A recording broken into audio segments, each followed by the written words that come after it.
A very good afternoon to one and all. Good afternoon, Dr. Ashwini Kumar Bhardwaj sir, to this cloud meeting of NEP Sensitization and Orientation course. Indeed, it is really an honor and pleasure for all of us to have him here in this cloud meeting. So on behalf of this entire group, I welcome Dr. Ashwini Kumar Bhardwaj sir to this cloud meeting. He is currently the chairman of Bejo Foundation. So he will deliver a talk on academic leadership and management.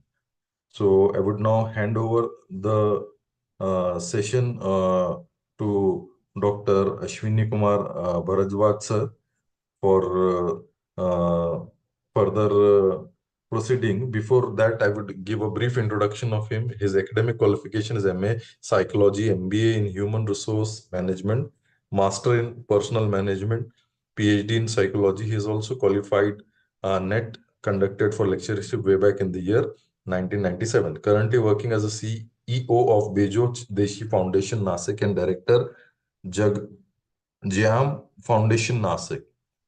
Also, a person with a vast teaching, training, research experience, has been associated with many academic bodies, also have completed research projects.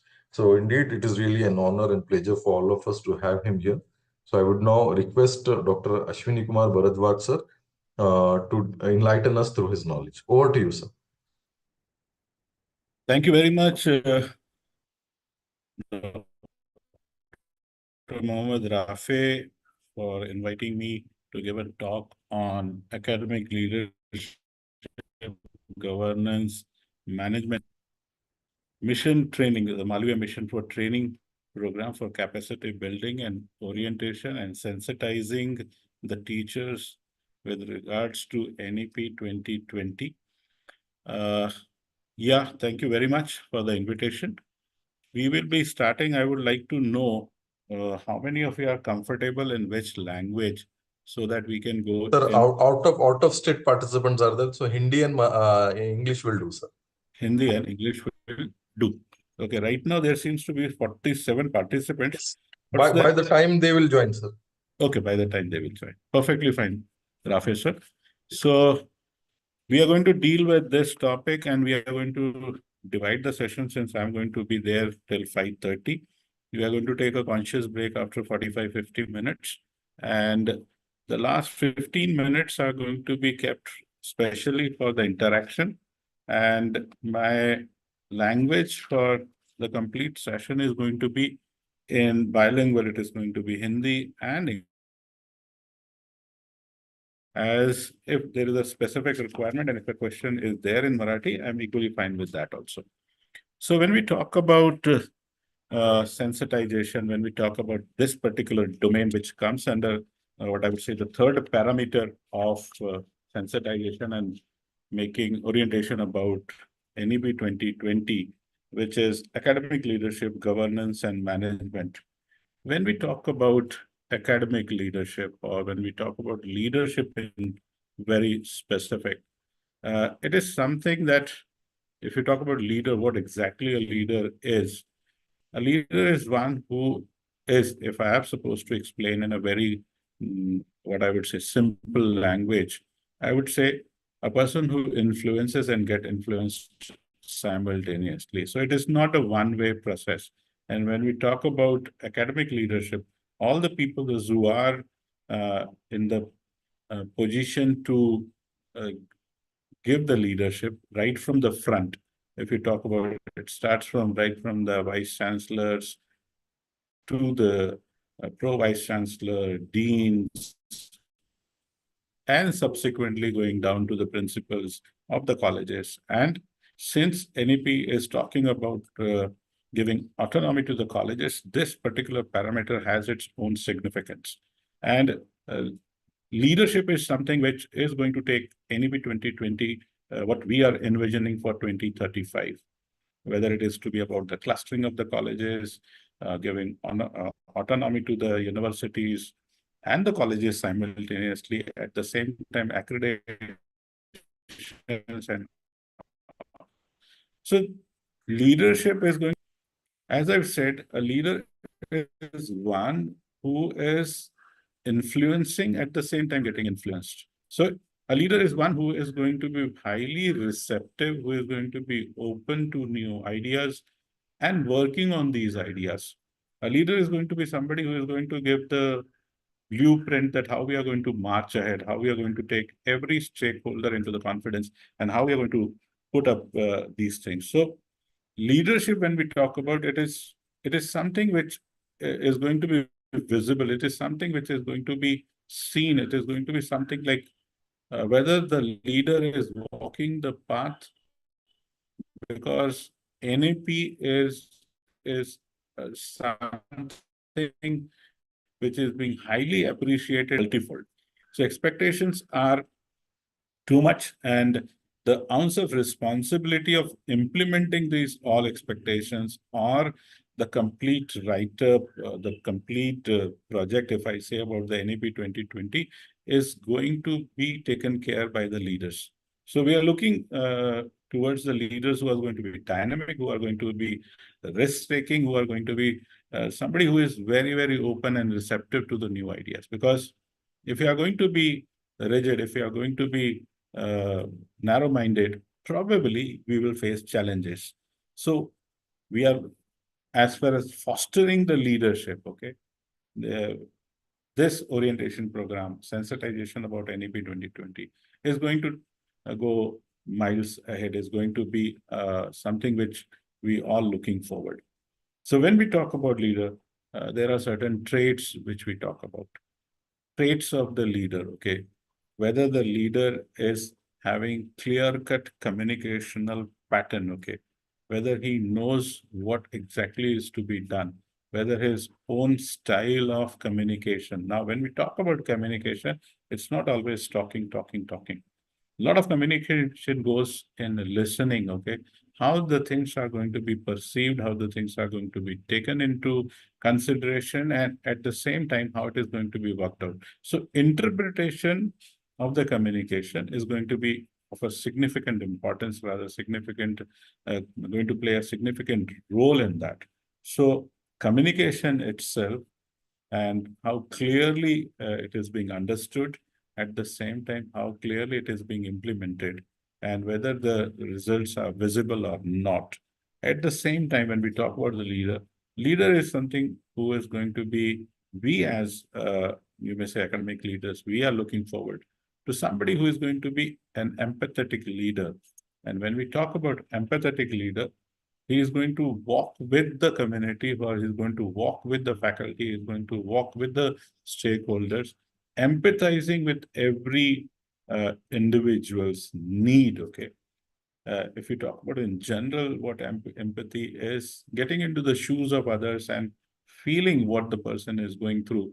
So too much of a sensitiveness, at the same time empathizing with the needs, what the people are looking for from the NEP, National Education Policy 2020. So if we can empathize as a leader, what are the needs of the learner? Because NEP is talking something about a shift from a very conventional school of a thought, that from teacher-centric approach, it is going to be more student-centric approach, right from the pre-primary section to the higher education, where the learner is going to be a predominant force in deciding what he or she wants to learn, in which way he or she wants to learn.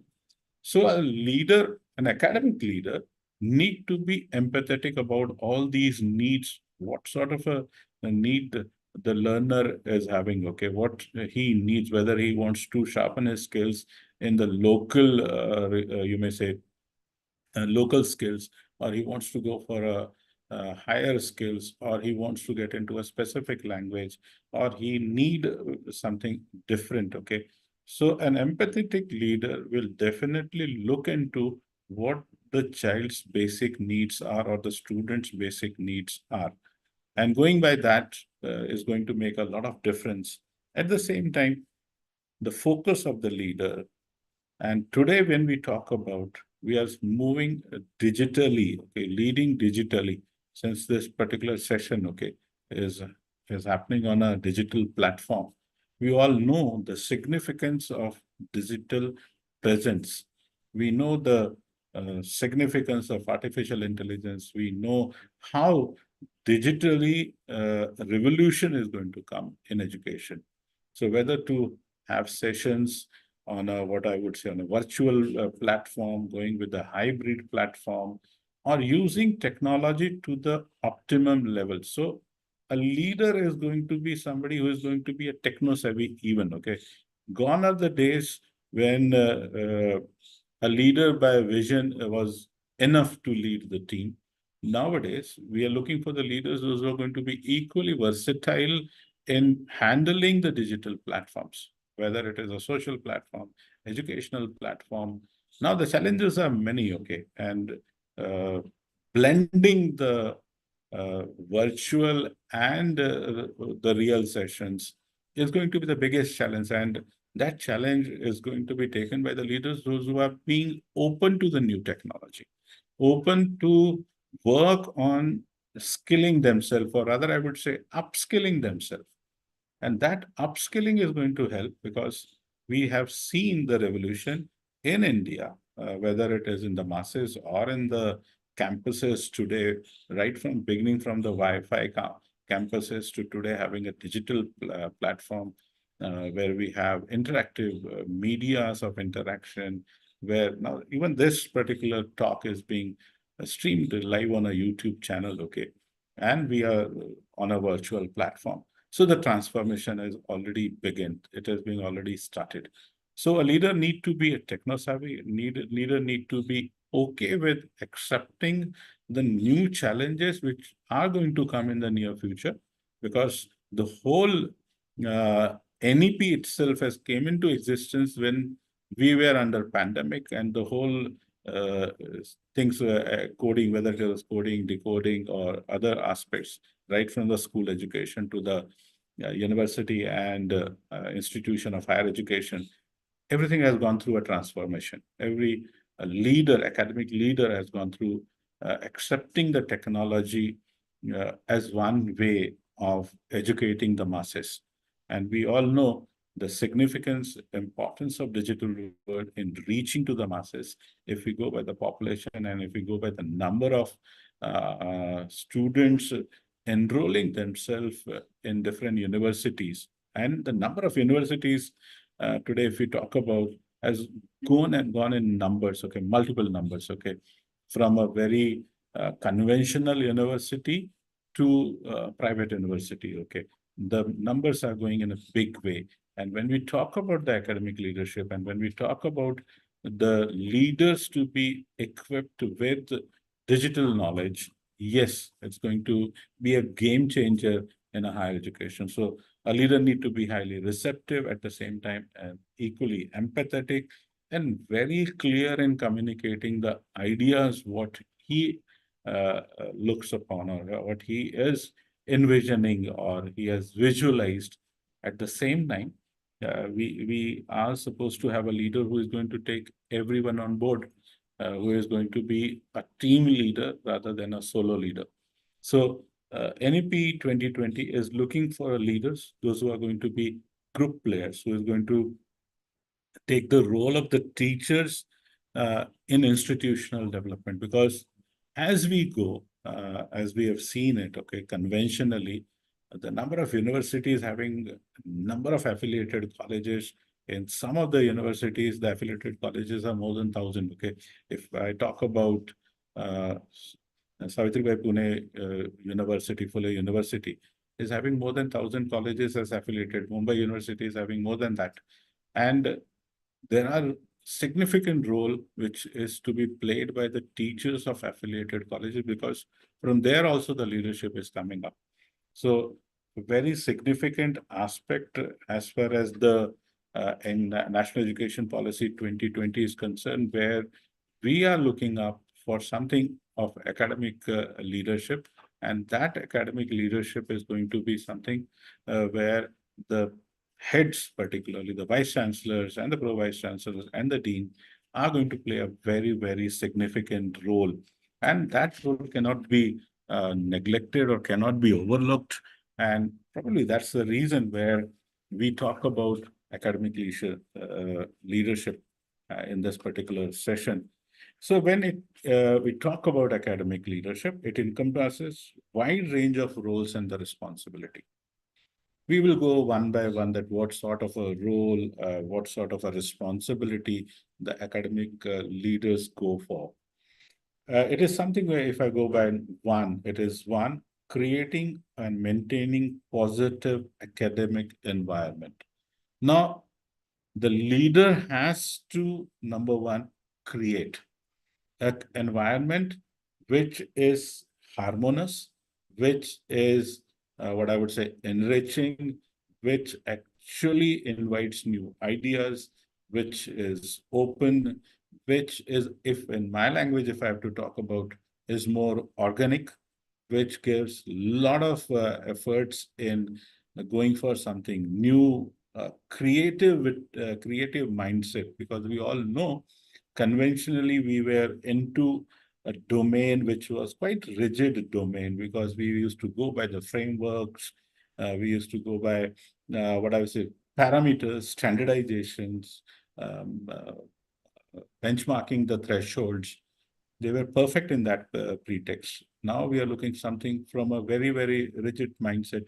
Can we go for a creative mindset where ideas are welcomed, where chances are being given to explore, to work on them, giving chances that what we can do the best.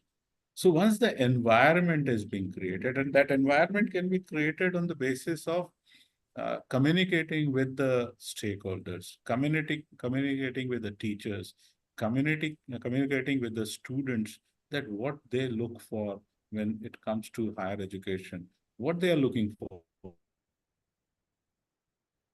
what is their need, a probable need-based analysis, skills which they are looking for.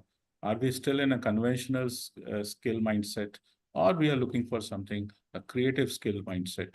So an environment has to be created, and I think very strongly, I believe it will come through academic leaders. And these leaders are going to be the principals of the colleges, the vice chancellors of the universities, the pro vice chancellors, and probably, yes, the deans. Basically, now in most of the universities, deans are no more part-timers, or what I would like to say, been elected deans. Now they are selected deans. So a very conscious move from elected to selected. So deans are not no more part-timers anymore. They are a full-timer. So a lot of responsibility and leadership comes onto the deans in deciding the rules, regulation, parameters, how we are supposed to take it an all-inclusive type of an education.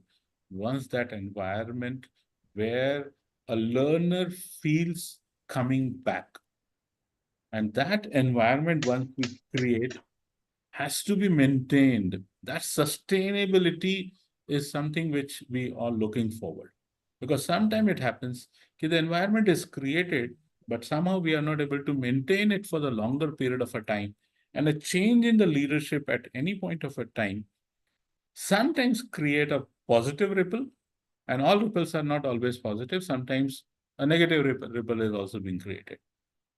So seeing that, how we are going to maintain that environment, because maintaining the environment is more challenging than creating the environment. Sometimes you create the environment, but are we able to maintain that environment, and that too a positive academic environment?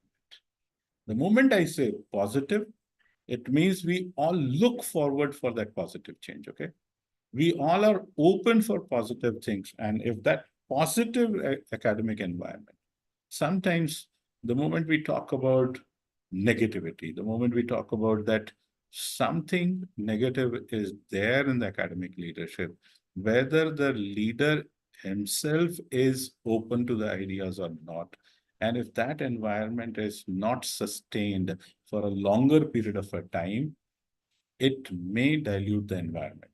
So we are talking about positive academic environment, and that positive academic environment, sustainable positive academic environment, can only be created by a leader who himself or herself is having a positive mindset. So when we talk about environment, a lot of things goes with the mindset. A lot of things goes with the receptivity, openness, acceptance. So that is the basic. If you accept that I have to move on, I have to create, I am going to take people into confidence and sustaining that environment. Because sometimes people go with a judgmental approach, people go with a preconceived ideas. They are not taking people into confidence, and there comes the challenge. So we need a leader who is quite open, who is accepting the challenges as they come, and they work accordingly. So something positive can be definitely looked when we are talking about the academic leadership. Yes, environment has to be created, an environment has to be maintained, and that maintenance is to be a sustainable, positive environment. At the same time, the second aspect which comes into academic leadership is promoting excellence in teaching and research. Now, something when we talk about promoting excellence, now, the moment I say promoting excellence, excellence cannot be defined in a quantum, okay? It's something which is very, very continuous, or something which is going to keep on evolving, because it's not something which is going to be in a watertight compartment. And excellence in both teaching and research, and we find it today, okay? If we talk about the excellence in teaching, what are the parameters of excellence in teaching? Whether the teacher is a teacher who is student centric, or whether a teacher is a teacher who is still going with a conventional thought. Yeah, it is more of a teacher centric. So moving from teacher centric approach to a student centric approach is going to make a lot of difference. So creating that environment, promoting excellence, and that could be done in shape of many, okay, funding the research, giving a lot of projects which can be of action based, okay, rather than going with theoretical based. No doubt about, I'm not against theoretical researches, empirical researches, but today the society is looking for solutions to the problems, solutions which are workable solutions. And we are having a lot of challenges. It may be challenges in humanities, it may be challenges in the management today, management sciences. If we talk about, we have challenges in our science and technology. All things are evolving and evolving at a very fast rate today. So how we are going to maintain that excellence, how we are going to maintain that excellence in teaching and in research, what are going to be the parameters of research funding? Who are going to fund these mega, you may say, projects, okay, because the Department of Science and Technology or the ICSR or the other funding agency right now, when we talk about the university grant commissions, the NEP Aayog, there are lot many, okay. And when we talk about research, the agencies, the parameters, the preconditions or the prerequisites, how we are going to open it to the society. When I talk about action-based research, when I talk about longitudinal researches, okay, because there are certain researches which are going to go by time, okay, which are going to go in a very phased manner. Some researches are going to take long time when we talk about sociological research, when we talk about psychological research, when we talk about economical researches in humanities and all, or in political science. They are quite longitudinal over a period of a time. So promoting that excellence, promoting in excellence in teaching and research, and ensuring the success of the institution. Everyone is looking for what? We all look for something successful, okay? We all look for something positive, okay? Which is, it's something which we all look for a outcome, okay? Yeah, sometimes the process is too long. Sometimes the process is tedious. Sometimes the process is challenging. Sometimes we find it out that the process is quite lengthy, okay, and it takes a lot of efforts. But ultimately, what we all looking for, we all are looking for something substantial, measurable, and these substantial, measurable things are being seen in what? In success, in outcome. And the outcome is to be based on some you may say, ensuring that, okay, this process of this manthan is going to be successful. This whole process is going to be enjoyable. It's not going to be very tiring, okay, or going to take a lot of effort. No doubt it's going to take efforts. But what is going to be the outcome? What is going to be the penultimate outcome, okay? Whether that outcome is enjoyable, satisfying, something which is being measured as an outcome. So that success of the institution. Now, the moment I say institution, it can be institution like colleges, it can be institutions like universities, it can be the institution of higher educations. Okay, when we talk about autonomous institutions or the private universities, everyone is looking for success. And though success at times is subjective, but we are looking for something which is quite objective, which is measurable one, which has an impact, okay? So there are going to be teams who are going to measure the success, and accreditation teams and all, we all know about them, okay? And these accreditation teams are going to see how the success has to be marked. And these are going to be on a cumulative basis, periodical basis, or in a 5-year span, or nowadays, we have seen it out every year, we are supposed to upgrade, we are supposed to keep on informing what innovations we are bringing in our own domain. So when we talk about effective uh, academic leader, we often possess a combination of personal as well as professional qualities. Because if we are talking about academic leaders, now there are going to be certain things, a combination of personal as at the same time, we are going to have something in a professional qualities too.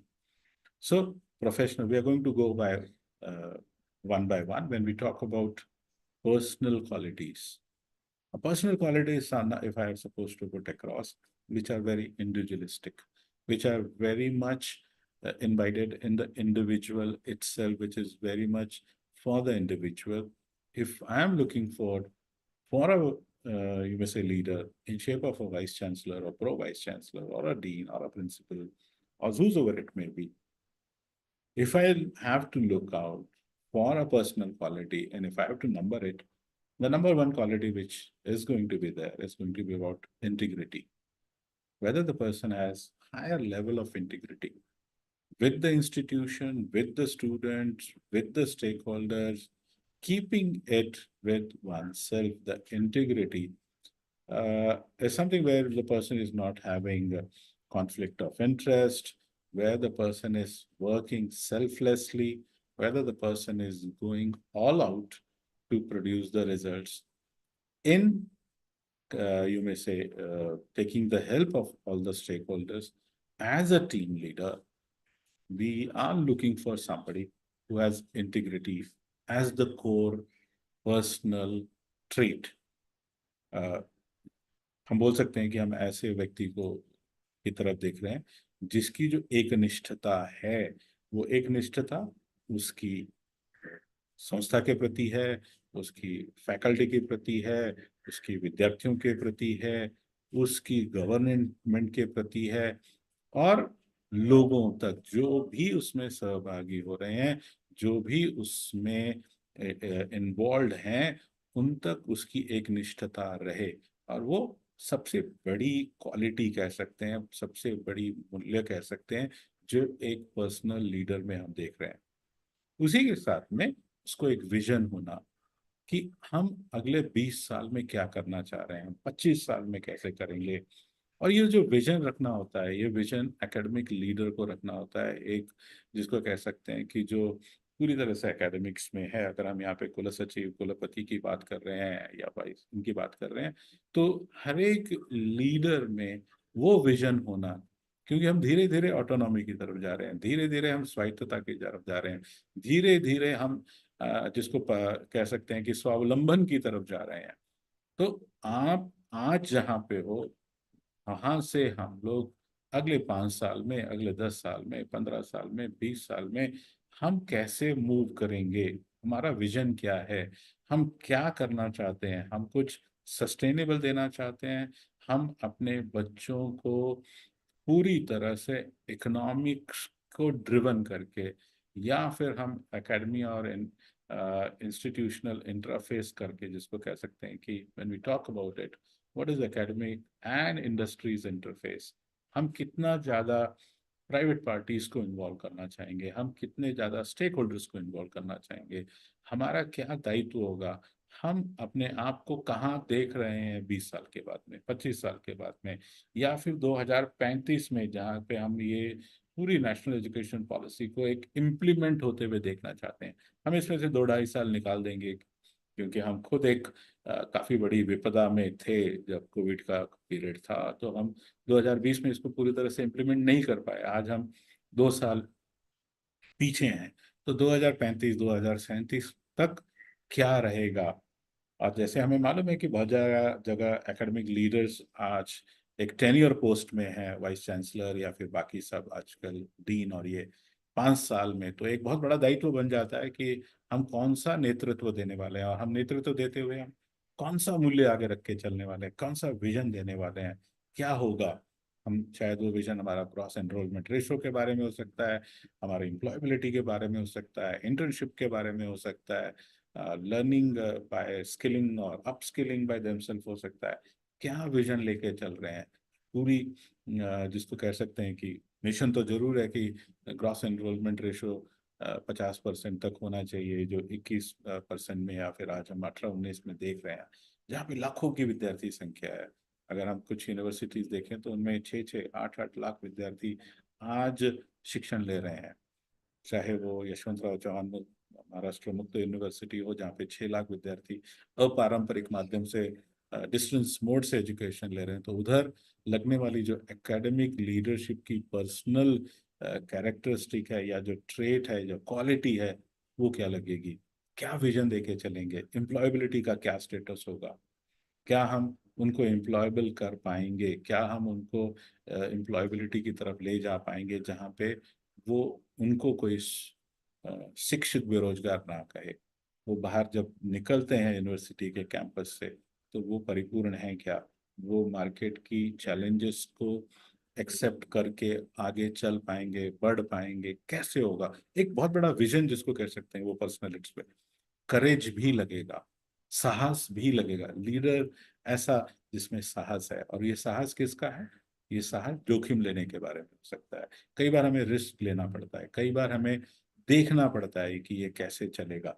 No doubt, करेज भी लेना है तो उसके लिए आपको basic research जरूर लगेगी, आपको एक फंडामेंटल रिसर्च करके आगे चेक करना होगा, और फिर देखना होगा कि हाँ, जो मैंने सोचा है as a leader, as a team leader, मैं जिसके बारे में बात कर रहा हूँ, मैं यहाँ पे इंडिविजुअलिस्टिक लीडर की तरफ नहीं देख रहा हूँ, क्योंकि वो इंडिविजुअलिस्टिक लीडर हो भी नहीं सकता है।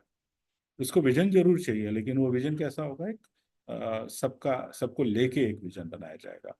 वैसे करेज भी चाहिए, कि साहस, कई बार सिचुएशन, परिस्थिति इस चीज की डिमांड करती है कि हमें कुछ जोखिम लेने होंगे, हमें कुछ ट्राई आउट करना पड़ेगा, हमें कुछ नया अगर लाना है। तो कोई भी चीज जब नहीं आती है तो वो काफी चैलेंजिंग लगती है।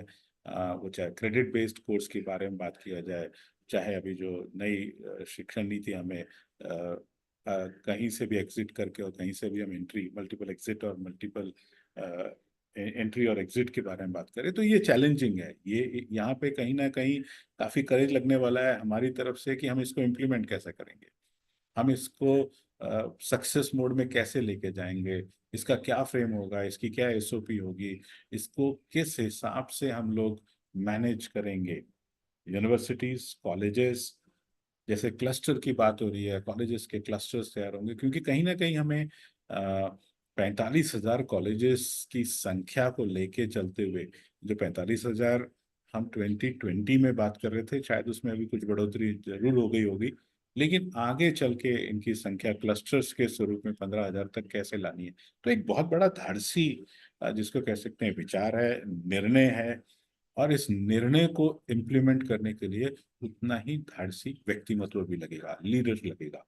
और वो लीडर हमें सब मालूम है कि वो हमारे कुलगुरु हो सकते हैं, हमारे प्रो कुलगुरु हो सकते हैं, हमारे वाइस प्रिंसिपल्स और ये डीन्स और ये सब। तो इनको एक वो धाड़स और सब। चौथी और जो काफी बड़ी क्वालिटी हम कह सकते हैं वो अडॉप्टेबिलिटी। अडॉप्टेबिलिटी लगने वाली है कि हम अपने आप का समायोजन कैसे कर रहे हैं, हमें अपने आप को कैसे एडजस्ट कर पा रहे हैं। और ये अडॉप्टेबिलिटी हमें हर स्तर पे लगने वाली है, क्योंकि एनईपी उस अडॉप्टेबिलिटी की आज काफी ज्यादा डिमांड कर रही है। जैसे हम अपने आप को अडॉप्ट कर रहे हैं, आज हमने अपने आप को अडॉप्ट किस पे किया? एक वर्चुअल मीडिया से अडॉप्टेबिलिटी की शुरुआत हो चुकी है। हम पहले एक 4 साल पहले, 5 साल पहले शायद इस वर्चुअल मीडिया के बारे में उतने सीरियस नहीं थे, या फिर हम उसकी परिणामकारकता को समझ नहीं पा रहे थे, उसकी इफेक्टिवनेस, उसकी इफिशिएंसी, उसका आउटकम क्या होगा। एक असमंजस की परिस्थिति में पैंडेमिक के पीरियड में शुरू हुआ ये प्रवास, मैं कहूँगा कि एक बहुत बड़ी अडॉप्टेबिलिटी की चैलेंज हमारे लिए थी। और ये अडॉप्टेबिलिटी कहाँ पे होगी? ये अडॉप्टेबिलिटी अगर शिखर पे मिलती है, ये अडॉप्टेबिलिटी अगर हमें लीडर में मिलती है, जो मैंने शुरू में भी कहा कि एक लीडर जो ओपन है, एक जो लीडर जो नए विचारों को, नई दिशाओं को एक्सेप्ट करने की ताकत रखता है, वो अडॉप्ट होने में ज्यादा वक्त नहीं लगाता। हाइब्रिड मोड में हमने आपको अपने आप में तब्दील किया, हमने उसको स्वीकार्य किया, और आज हम उसकी कहीं व्यापकता भी बढ़ती हुई देख रहे हैं, जहाँ पे ऑनलाइन यूनिवर्सिटीज आ चुकी हैं, मॉक कोर्सेज शुरू हो चुके हैं, ऑनलाइन कोर्सेज की एक बहुत बड़ी लिस्ट तैयार हो चुकी है, या फिर इंस्टीट्यूशंस खड़े हो चुके हैं कि जो एक ऑटोनॉमी के माध्यम से हमें एक वर्चुअल प्लेटफॉर्म उपलब्ध करके देते हैं। तो ये अडॉप्टेबिलिटी था। तो ये जिसको कहें कि हमने इनको पर्सनल क्वालिटीज में डाला, उसी हिसाब से हमें कुछ प्रोफेशनल कॉम्पिटेंसीज भी जरूरी हैं। कॉम्पिटेंसीज किन में? एकेडमिक लीडर्स में। और वो कॉम्पिटेंसीज क्या होंगी? तो सबसे बड़ी कॉम्पिटेंस होगी कम्युनिकेशन। तो मोमेंट हमने पहले भी इसका रेफरेंस लिया था कि हम कैसे संवाद करते हैं, हमारे संवाद करने की शैली क्या है। हम और हमें मालूम है कि ये संवाद में सबसे बड़ा जो बड़ी बात होती है वो भाषा से निगडित होती है।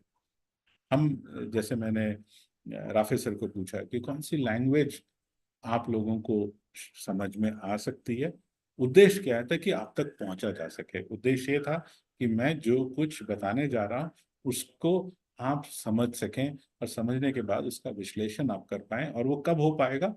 जब हम एक भाषा में न बोलते हुए हम उस भाषा में जाएं जो भाषा सामने वाले व्यक्ति के सिर्फ दिमाग में नहीं लेकिन दिल को भी छूती है। वो कम्युनिकेशन, वो संवाद, और वो प्रोफेशनल संवाद कैसे हो पाएगा? आज हमें मालूम है कि बहुत सारे सर्कुलर्स, बहुत सारे परिपत्र, बहुत सारी चीजें ये लैंग्वेज में, प्रीडोमिनेंटली रीजनल लैंग्वेज में या फिर इंग्लिश लैंग्वेज में सामने आती हैं। हमारी मीटिंग्स कौन सी लैंग्वेजेस में होती हैं? इंग्लिश में होती हैं, बायलिंगुअल होती हैं, कौन सी होती हैं? शिक्षक या फिर जो एकेडमिक लीडर है वो संवाद कैसे कर रहा है? वो संवाद की उसकी कौन सी मेथोडोलॉजी है? वो समझने के लिए कर रहे हैं, बताने के लिए कर रहे हैं, या फिर अपना विजन को ट्रांसफॉर्म कैसे किया जाए उसके लिए कैसे संवाद कर रहे हैं?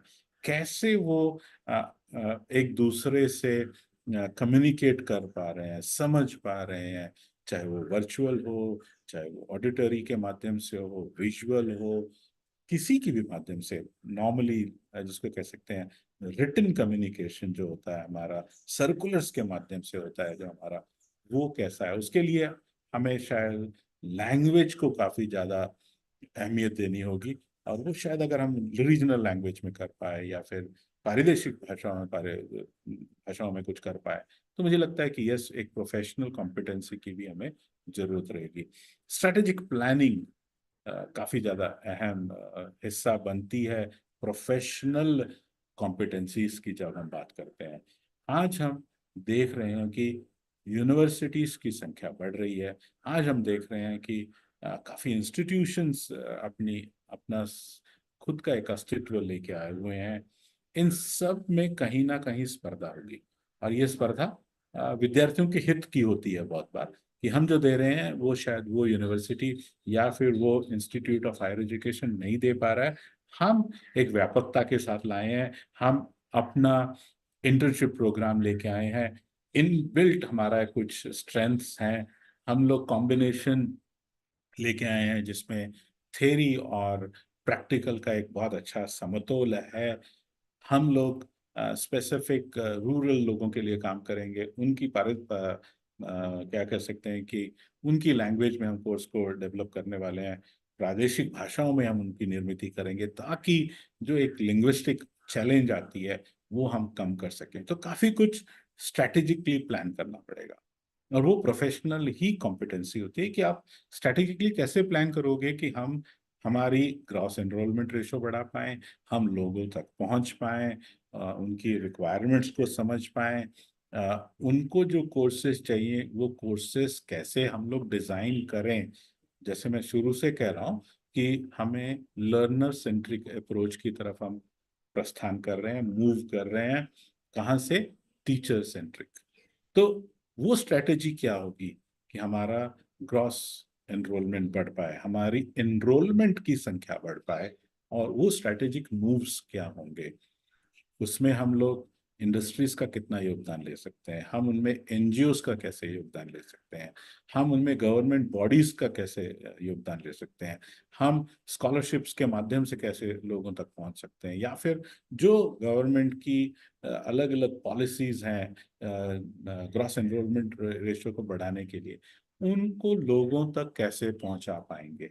तो कुछ चीजें होंगी जो स्ट्रेटेजिकली प्लान की जा सकती हैं, और वो लीडर को ही करनी होगी। तो ये एक प्रोफेशनल, मैं कहूँगा कॉम्पिटेंसी है जो हमारे लीडर्स को डेवलप करनी होगी। तो कहीं ना कहीं मुझे ये भी लगता है कि हमें अपने लीडर्स की कैपेसिटी बिल्डिंग पे भी काम करना होगा, कि वो कैसे अपनी प्रोफेशनल कॉम्पिटेंसीज को बढ़ा पाए।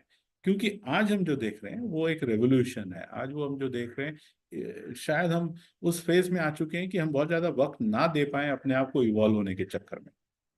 हमें पेस रखना पड़ेगा, हमें मूव करना पड़ेगा, हमें चलना होगा, कई बार हमें भागना भी होगा, कई बार हमें अपने सांसों को रोक के पॉज भी लेना होगा। क्योंकि एक स्ट्रेटेजिक प्लानिंग में, क्योंकि हम आजकल सेमेस्टर सिस्टम्स में आ चुके हैं, हम क्रेडिट बेस्ड में आ चुके हैं, किस हिसाब से हमारी स्ट्रेटेजीज बनेंगी कि बच्चों को एनरिच किया हुआ सिलेबस मिल सके। और ये देने का दायित्व हमारे लीडर्स का है, और वो उन्होंने स्ट्रेटेजिकली प्लान करके देना होगा। उसके बाद में आता है decision making and team building. और ये एक प्रोफेशनल कैपेबिलिटी है, कैपेसिटी है, कि हम डिसीजंस कैसे लेंगे।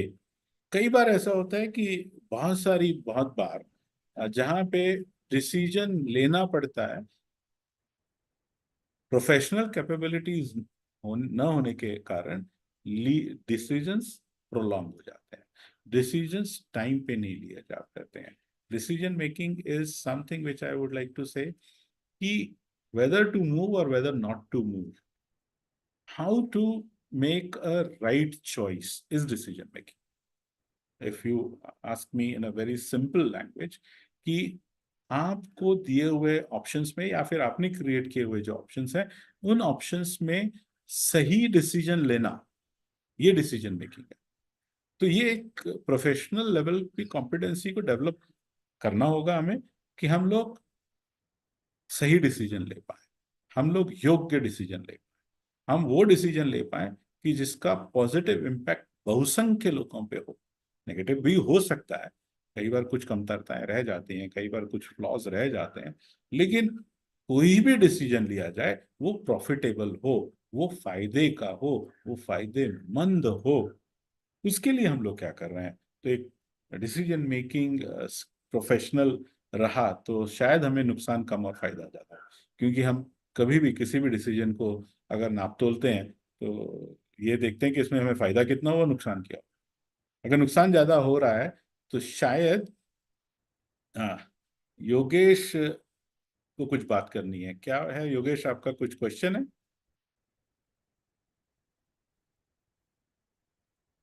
Hello Yogesh, you have raised your hand. You have a question or what exactly? I would ask the host to unmute Yogesh, since he has raised his hand, or he has raised his hand by mistake. I don't know. So participant, any query, write down in chat box. Or we will have the last 15-20 minutes for the same, because there are many chats. It becomes really difficult to pinpoint the chat because there is simultaneously the attendance also going on. So we'll keep the last 15-20 minutes for Yes, the... yes. Last 15-20 minutes are open discussion. Yes, yes. So I would request the participant to ask me the question at that point of a time, so we can continue with that. So when we talk about decision making, when we talk about decision, is to be something which is to be profitable, which is going to be the right decision. We always try to take up right decisions, no doubt about it. But we should be equally equipped ourselves with the wrong decisions also, because there are consequences to it. There are fallouts to it.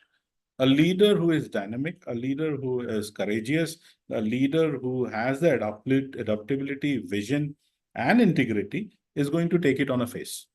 So a decision has to be lived with.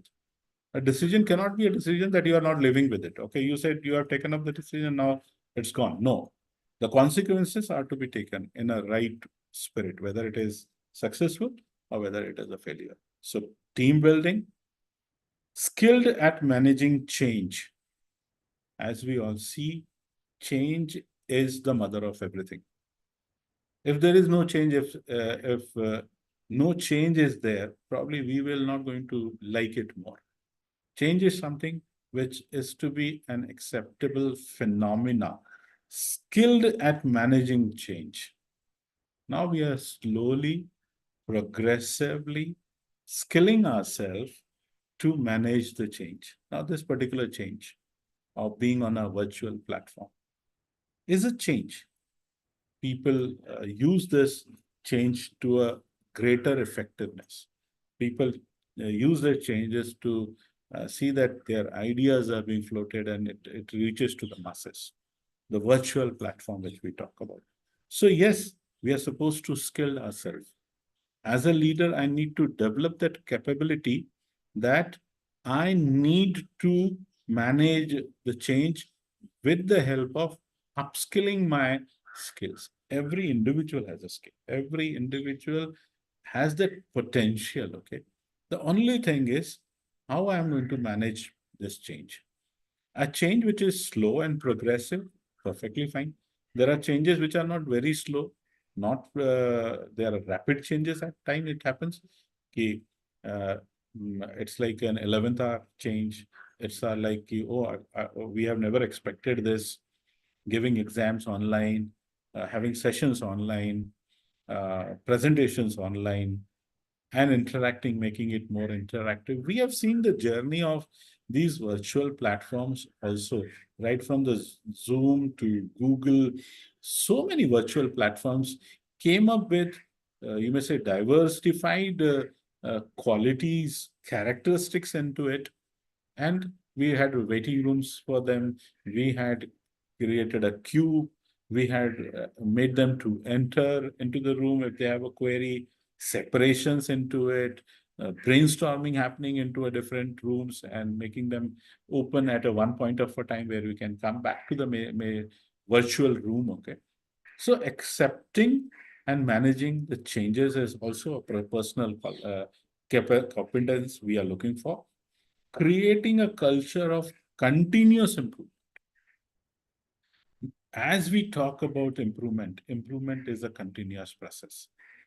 And creating that environment that nobody in the institute is feeling, what I would say, stagnant.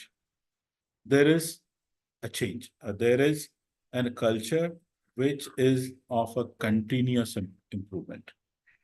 The moment I say continuous improvement means, yeah, something which we were not having maybe months back, today we have. something which we were not having years together, we have. And this has to be a continuous. Now, it has to be a culture. The moment I say culture, it has to be something to do with the DNA of that institution, the basic DNA. Yes, we are here to improvise ourselves. We are here to bring that change or continuous change into it. And a culture which is open to accept. Sometimes we find it out very challenging that people are not open to accept the new cultures at times. Cultures, now when we say culture, we are having different students coming from different backgrounds within India. At the same time, if you are having a university, you find offshore students coming or from different countries, students coming. And when the student is coming, he is coming with a culture. He is coming with certain background. He is coming from a, you may say, something which we are not very used to. Accepting and creating a culture of continuous improvement is going to be a professional competence. Now we are going to see what are the challenges. We have seen the personal qualities, the professional competencies. Now, what are the challenges in this academic leadership as such? Is number one is managing competing priorities. What is the priorities and maintaining them and managing them? Because there are going to be many uh, things which are going to be coming at 11th hour, maybe coming at, you may be not foreseeing it, but it has came up. A conclave to be organized, submit has to be organized, new ideas to be float on, we work on to it. How you are going to manage the priorities? Now, priorities are to be chalked out. Priorities are to be worked on. Which is your number one priority? Is it employability, which is your one challenge or priority? Is it hands-on experience is your priority? Is it gross enrollment ratio? Is it the number? Is it the number of courses? Is it the number of electives you want to give? Uh, what is your priority? Capacity building of your faculty so that they are being tuned up with the new national education policy. What is the priority of the leader? Whether it is curriculum to be redesigned, whether the structuring of the curriculum is needed, whether the content has to be evolved, whether we are going to go with the distance mode, because now the conventional universities are also being given that one of the vertical that they can go with uh, online contact sessions rather than physical contact sessions or the classrooms. What is the priority? And we are supposed to manage the priorities in sequences. So that has to be done, and that has to be prioritized by the leader. At the same time, there are going to be pressures as we move into a society, okay? There may be certain economical pressures, there may be certain political pressures. We live in a diversified culture and a diversified nation where we are going to have lot many challenges, lot many pressures, societal pressures coming in, political pressures coming in, and the same time, economic pressures.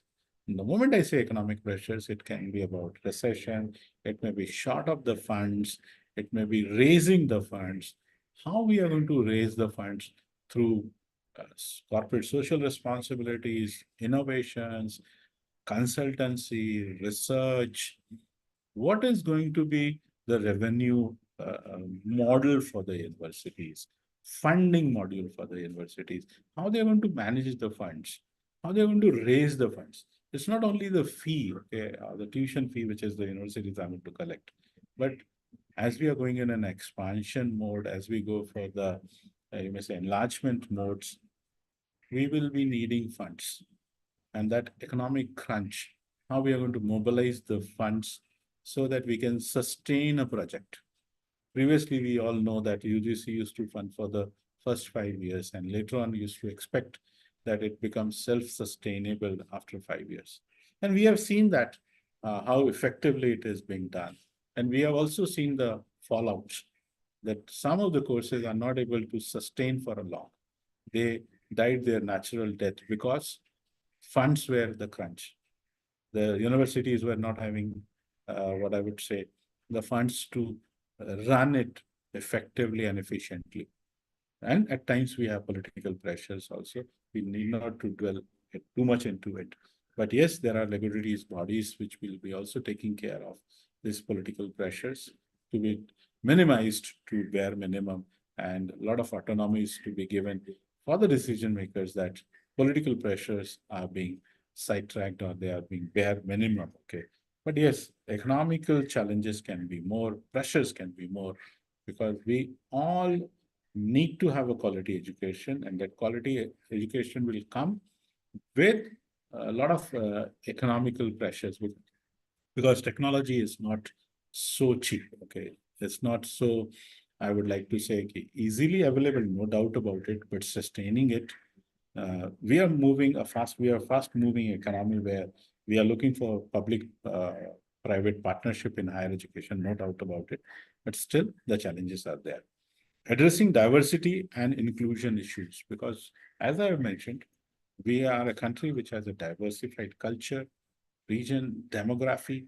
The challenges are there. Okay. Bringing a uniformity in syllabuses, uniformity in curriculum, uniformity in evaluation, uniformity in credits, elective, so many other aspects. But this diversity and inclusion issues, including every strata of the society, every class of the society, every individual who comes for higher education should feel most welcomed, should feel that this education is meant for him or her, should feel that, yes, it's a meaningful learning experience. It is something which I was looking forward, something which I was of dreaming, okay? And my university, my institution is giving me that elective, is giving me that choice, is giving me that option. So yes, there are challenges, and these challenges are to be met. At the same time, last but not the minimum, maintaining a healthy work-life balance. Healthy work-life balance. As we all know, since the digital mode has came up, uh, we have gone with the working hours also. We extend our working hours because we can have a virtual meeting, we can have a Zoom meeting where we need not to go physically, okay? At the same time, the challenges are there because the academic, what I would say, requirement, the academic itself is becoming so demanding that we are supposed to be always on toes that what is happening new.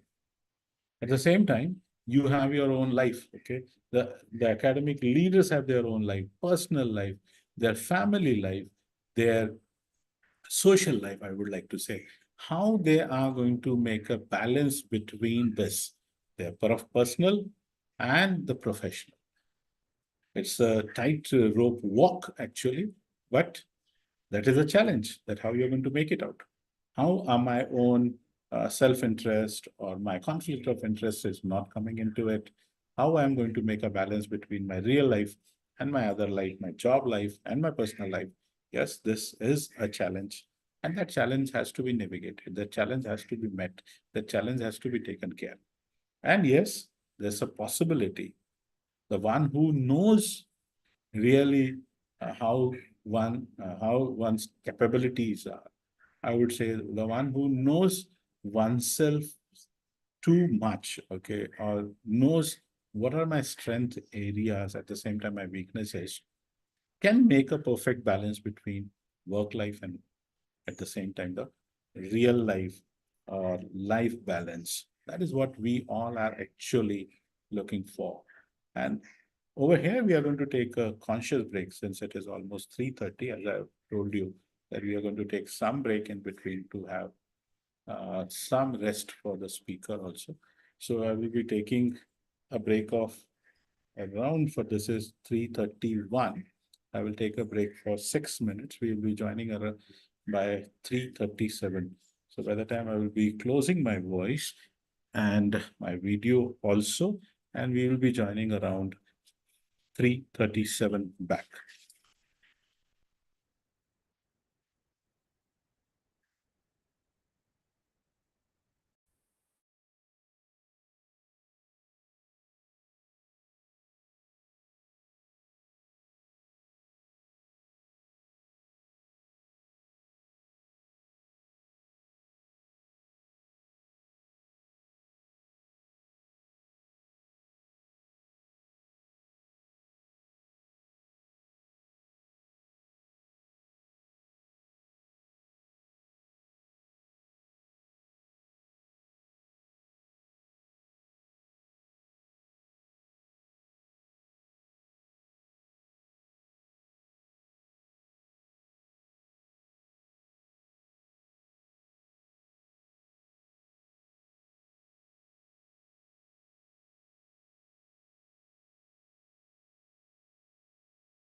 So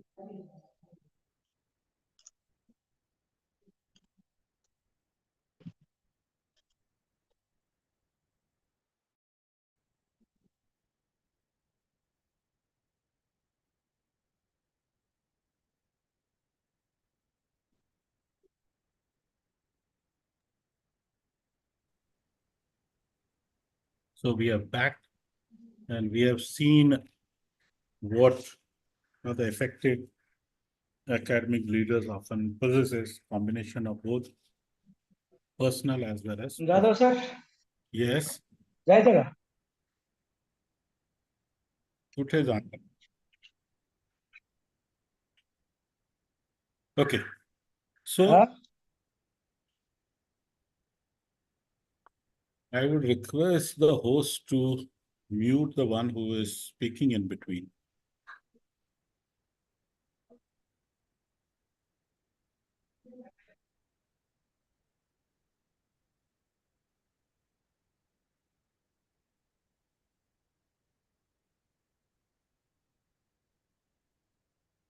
Okay.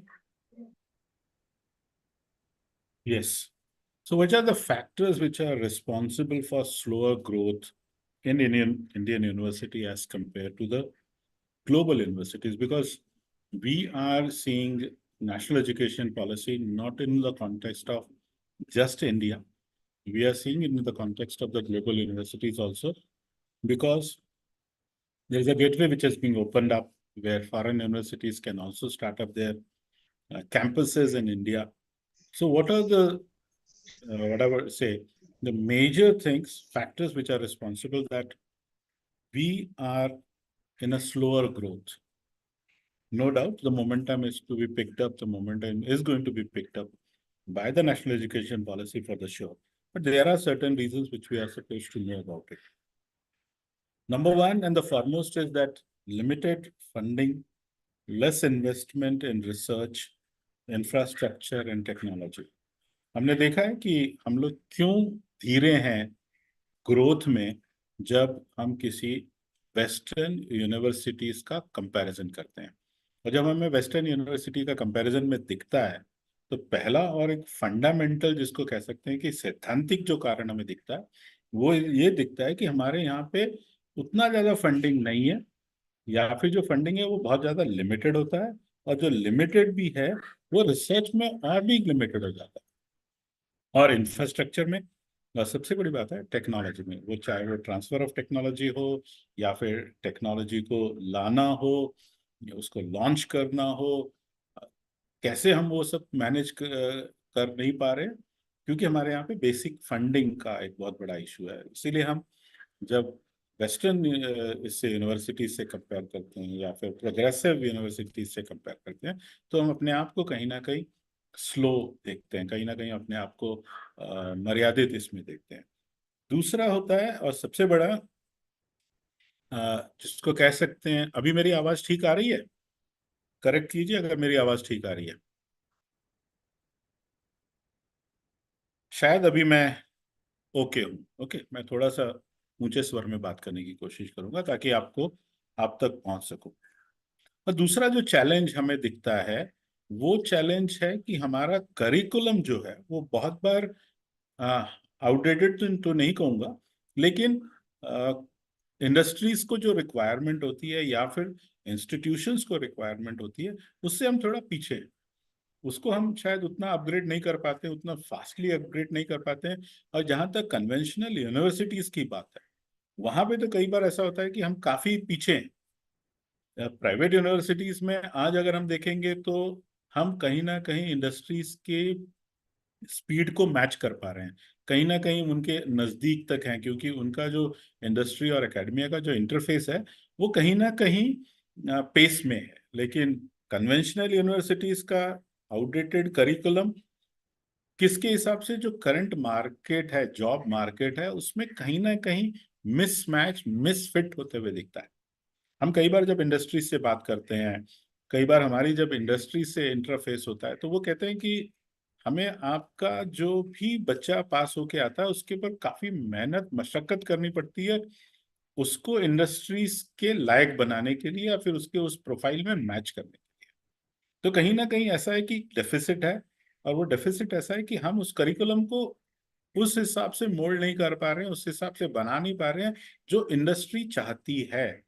तो एक outdated जो है, इसलिए हमारी growth उस हिसाब से growth slow होती है।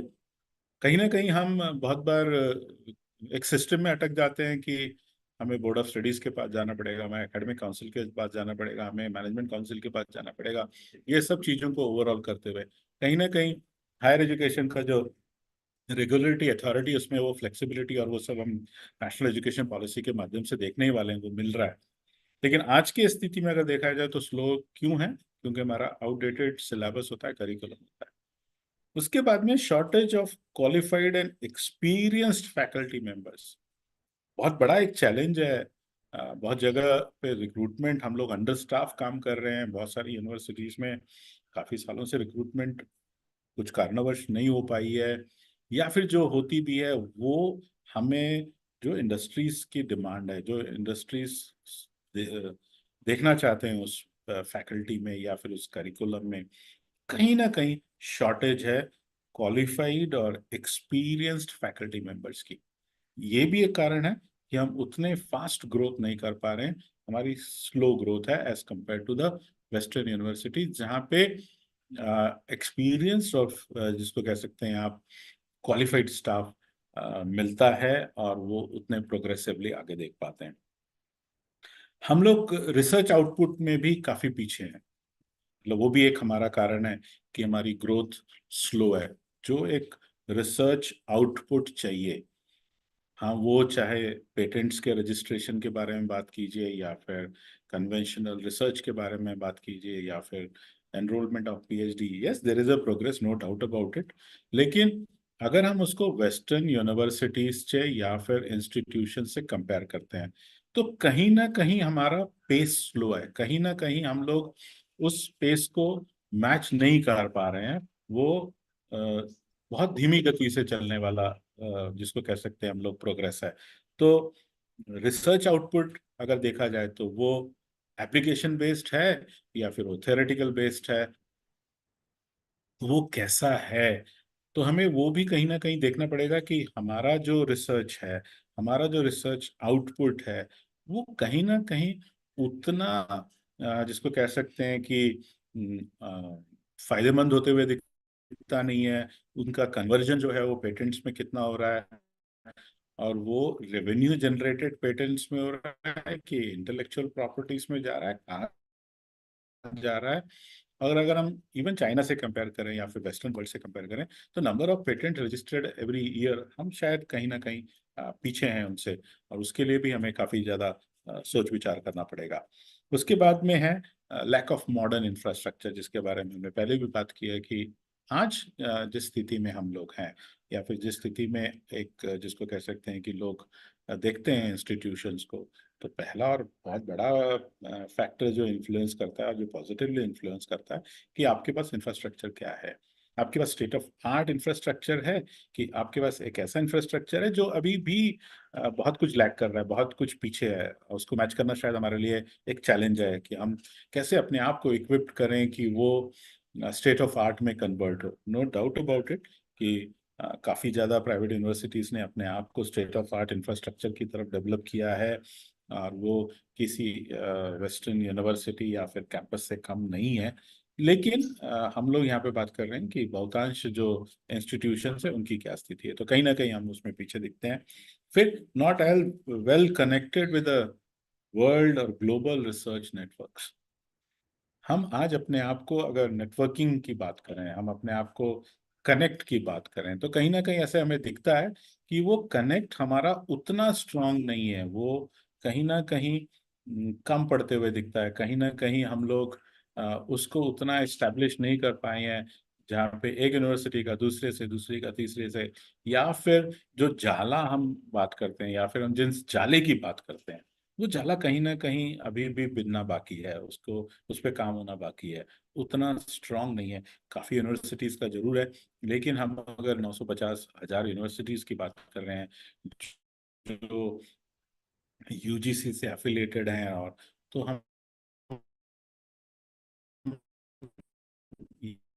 ये भी समझ लें कि it will be required a sustainable effort for the policymakers, educators, and researchers to address these challenges and create an environment that fosters growth and innovation in higher education. तो हमें policy makers को इसकी तरफ हमें ध्यान देना होगा कि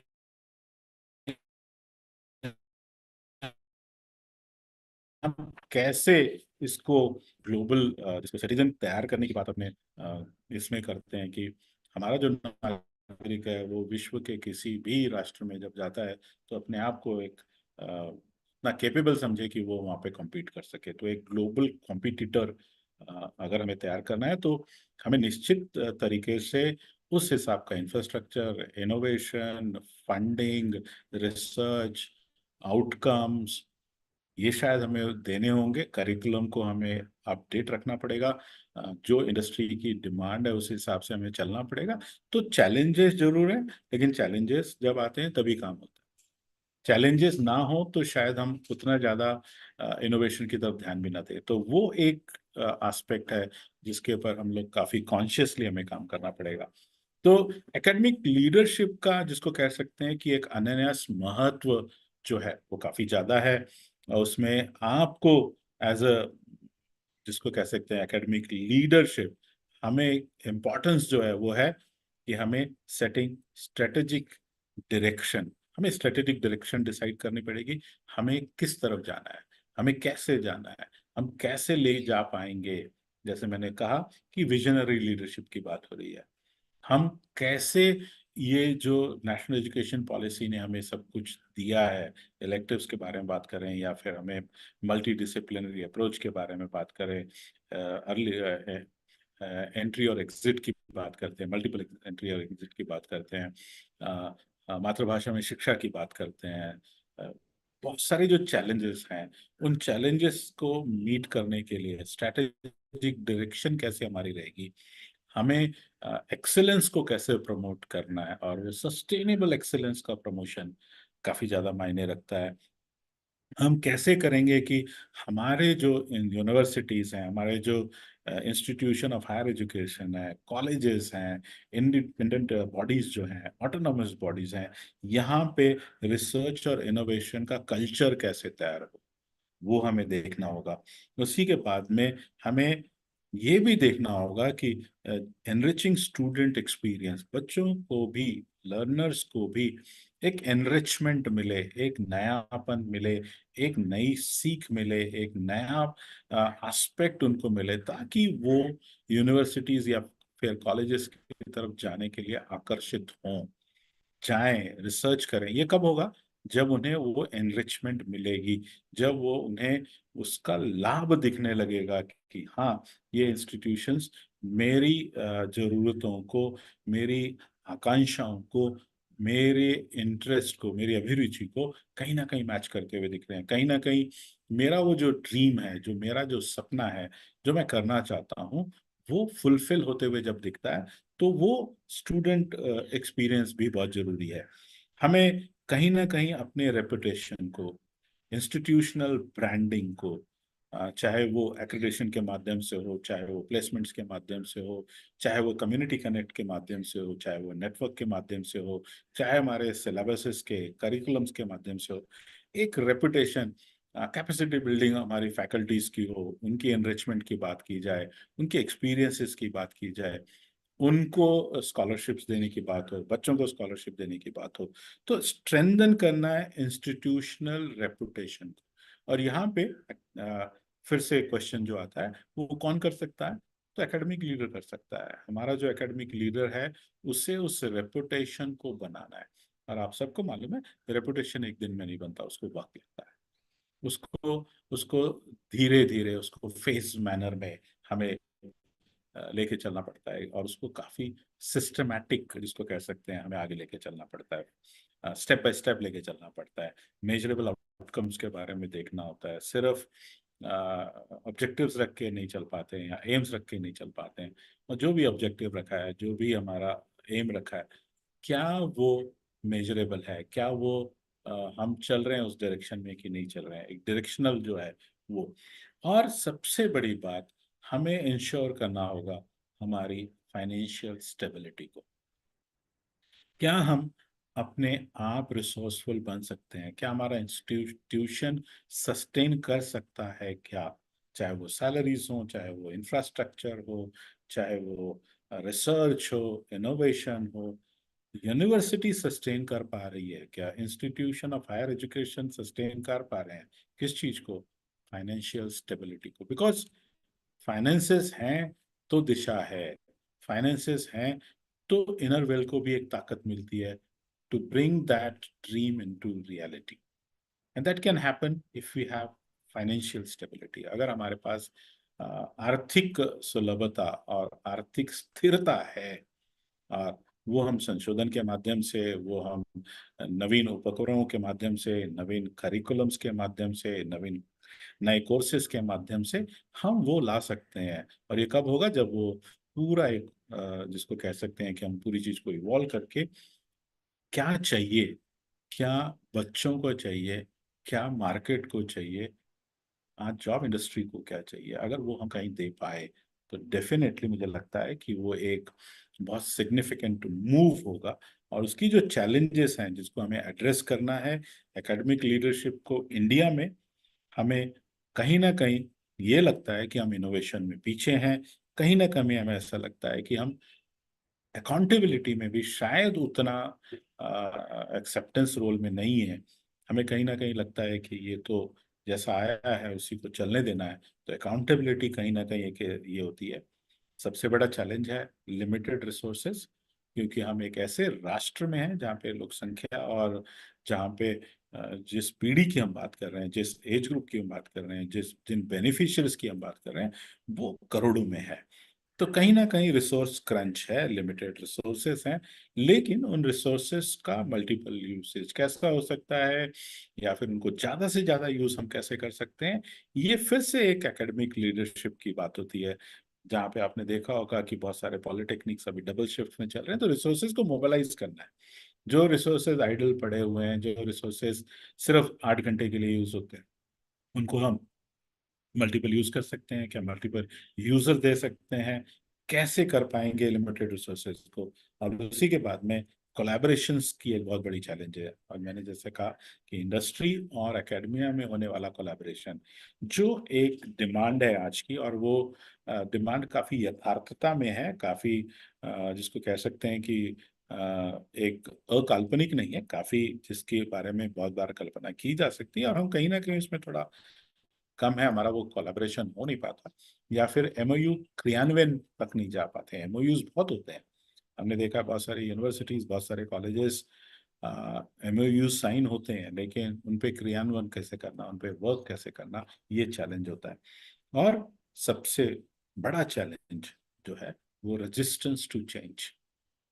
हम जब कुछ चीज नई लाते हैं, हम जब चीज कुछ बदलाव लाने की कोशिश करते हैं, या फिर बदलाव की शुरुआत करते हैं, तो पहला और फॉरमोस्ट जो चीज होती है वो क्या होती है कि हम रजिस्ट करते हैं, उसको प्रतिकार करते हैं, हम उसको कहीं ना कहीं ऐसा मानते हैं कि ये हमारे लिए ठीक नहीं है, क्योंकि हम उतने विजन से उसके बारे में सोच नहीं पाते। हम शायद उतना बड़ा विजन नहीं रख पाते हैं कि नहीं, ये हमारे फायदे के लिए है। तो यही एक उपक्रम है जिसके माध्यम से हम लोग सेंसिटाइज कर रहे हैं कि नेशनल एजुकेशन पॉलिसी के बारे में, ये एक ऐसी अपॉर्चुनिटी है हम सब लर्नर्स के लिए, स्टेक होल्डर्स के लिए और लीडर्स के लिए, कि हम कुछ बदलाव ला सकें। और ये बदलाव पॉजिटिव बदलाव है, ये एक सकारात्मक बदलाव है। इसमें बहुत कुछ अच्छा हम देख सकते हैं, रादर एक नेगेटिव माइंडसेट से की तरफ से देखने में। तो ये बदला, लेकिन मनुष्य की वृत्ति होती है, मनुष्य की एक इनबिल्ट, जिसको कह सकता हूँ मैं, इनबिल्ट उसकी एक साक्षी ये होती है कि वो रजिस्ट करता है, उसकी एक शख्सियत होती है कि उसको कोई भी बदलाव वो बहुत जल्दी है, उसको खुद को बदलना एक बहुत बड़ा चैलेंज लगता है, और उस चैलेंज को वो सबसे पहले रजिस्ट करता है या फिर उसको प्रतिकार करता है। तो ये भी एक चैलेंज है।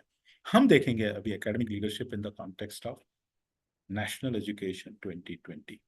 हम ये देख रहे हैं कि अब तक हमने चैलेंजेस देखे, हमने पार्श्वभूमि देखी, गवर्नेंस कैसा है, मैनेजमेंट कैसा है।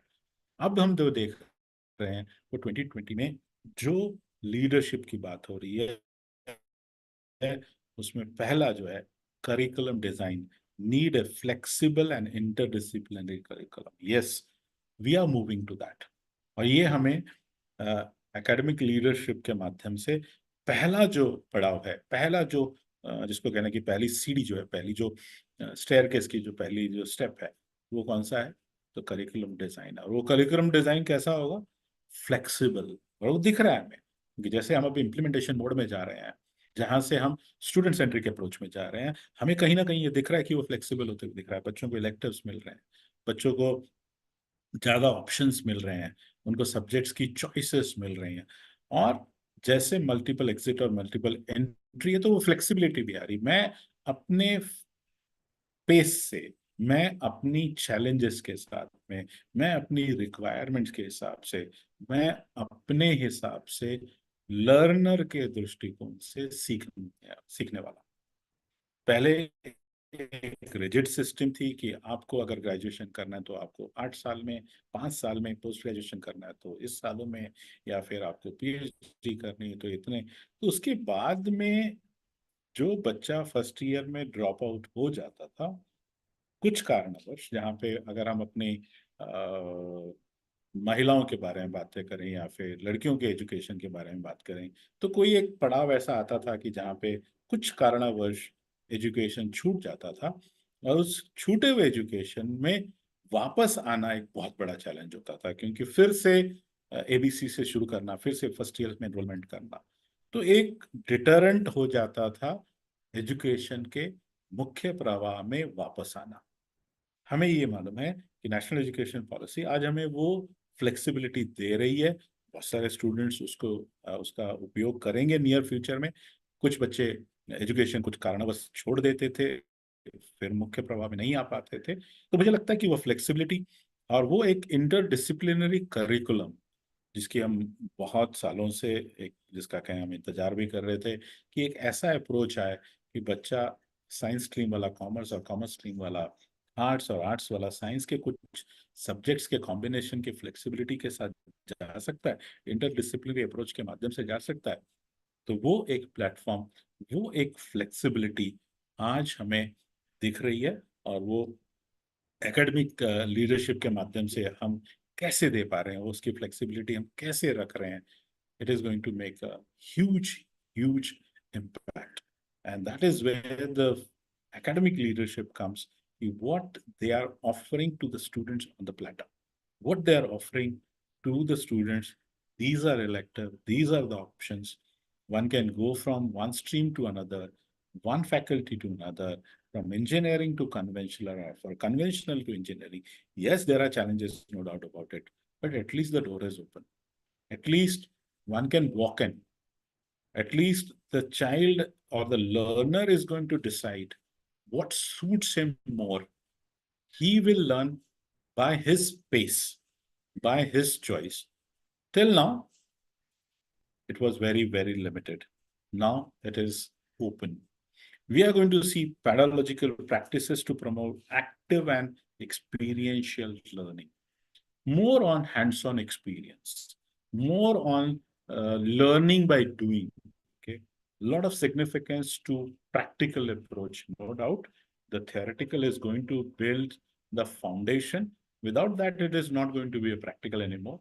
But the percentage, but the balance, how you're going to make the balance that the child feels learning more interesting, child feels the learning is meaningful, child feels, the learner feels it is enriching, it is uh, giving him the interest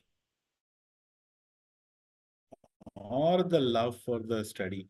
That pedagogy practices to promote active and experiential learning, because we have seen internship coming in, we have seen job instructional training coming in, we have seen field visits to an extent coming in through the national education policy for the 4 years degree honors degree coming in.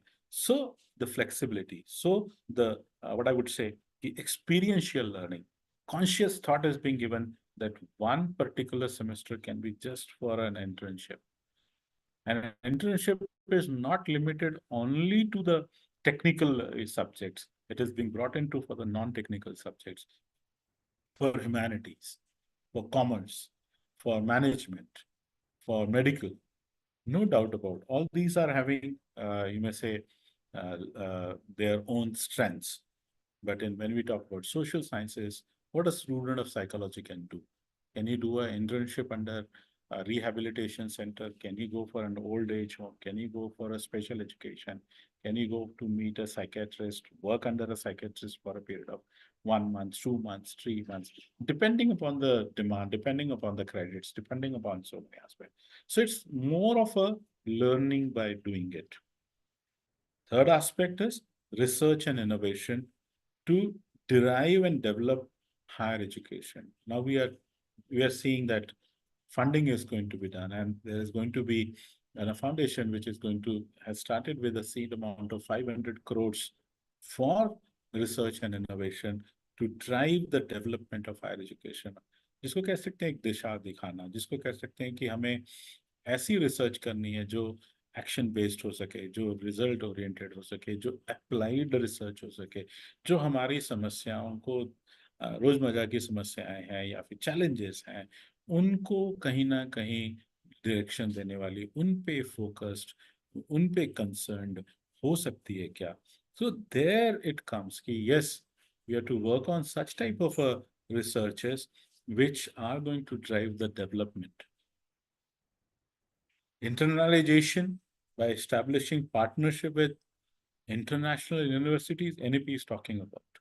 That we have to go for international marketing. We have to see that how we are going to strengthen our own institutions, because we are not aversive about uh, Western education as such. But whether it suits our requirement, whether it goes very well with the Indian culture and ethos, we have to strengthen international partnership even. We need not to be rigid. We are open. The national education policy is giving that openness to the university because there is an autonomy. There are going to be the board of governors, those who are going to give a lot of autonomy, that you have to choose which international university is going to give what you need. It can be partnership. Now, the moment I say partnership, it is ahead with the MOU. It is more than an MOU because you are collaborating with the other university on a practical ground. You see student exchange. You can see fellowship coming up in a big way. International student exchange can come up in a big way, which is there even today. But we are supposed to increase the number. We are supposed to go by the numbers, because when we are talking about the gross enrollment ratio, when we are talking about that 50% are going to be enrolled into the higher education, okay, we are supposed to see what opportunities, what collaborations we can have with international universities. And if we are supposed to really and seriously thinking to stop our students going into the Western universities, can we bring international institution of repute to have a collaboration with your universities, which are going with a conventional school of thought, yet to open up the windows so that we have a London School of Economics in Pune with collaboration of Savitribai Phule University, elsewhere Pune University, collaborating each other so that a student has a feel what is happening in London School of Economics, what is happening in a particular Western university who is doing exceptionally good in robotics, who is doing exceptionally good in artificial intelligence, who is doing exceptionally good in mechanics, automobile engineering, or going in with the what I would say artificial intelligence too. So international collaborations are the collaborations which national education policy is giving in a great way. Openness, accepting, yes, there is a window and let's work on it, because my end user, my student is going to be a beneficiary of that. So international collaboration, partnerships, Partnership is something which we all look forward, okay? And university and the academic governance leadership has to see that a conscious decision that which partnership we are looking forward. What sort of partnership we are thinking? Are we thinking of uh, technology upgradation? Are we thinking of faculty exchange? Are we seeing that we are supposed to change our pedagogy, curriculum, or we are supposed to do something different? So that academic leadership has to consider that aspect. Promoting transparency, accountability, and efficiency is another criteria. It's another thing which NEP is coming in a great way. Now we are looking for something transparent. Nothing is hidden that way. What is the selection process of the vice chancellor? How vice chancellors are being selected?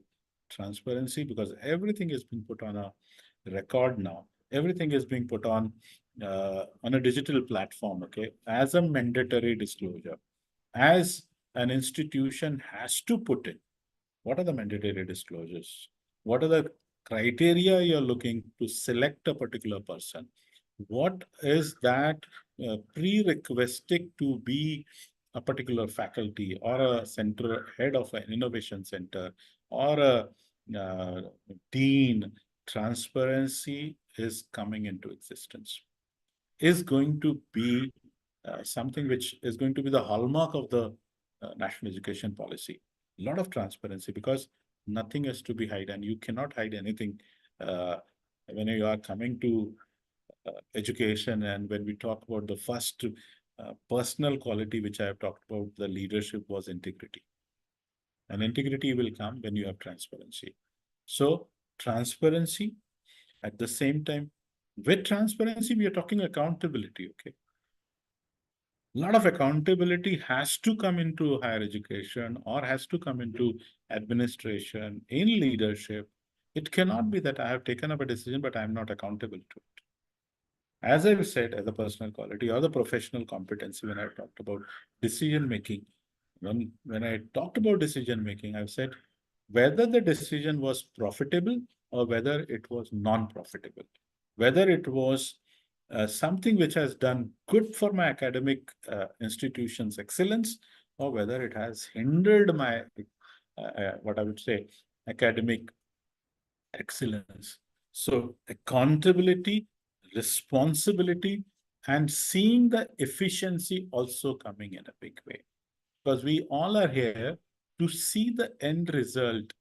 Efficiency should be the hallmark, that what we have achieved with all this transparency, accountability, whether we are able to give efficiently what was expected, or we are having stumbling blocks in between, or we are still not able to navigate properly. What is the level of efficiency when I talk about is outcome, whether the outcome was profitable or it was non-profitable. So a leader has to bring lot of profitability, may not be in the profitability out of that. At the same time,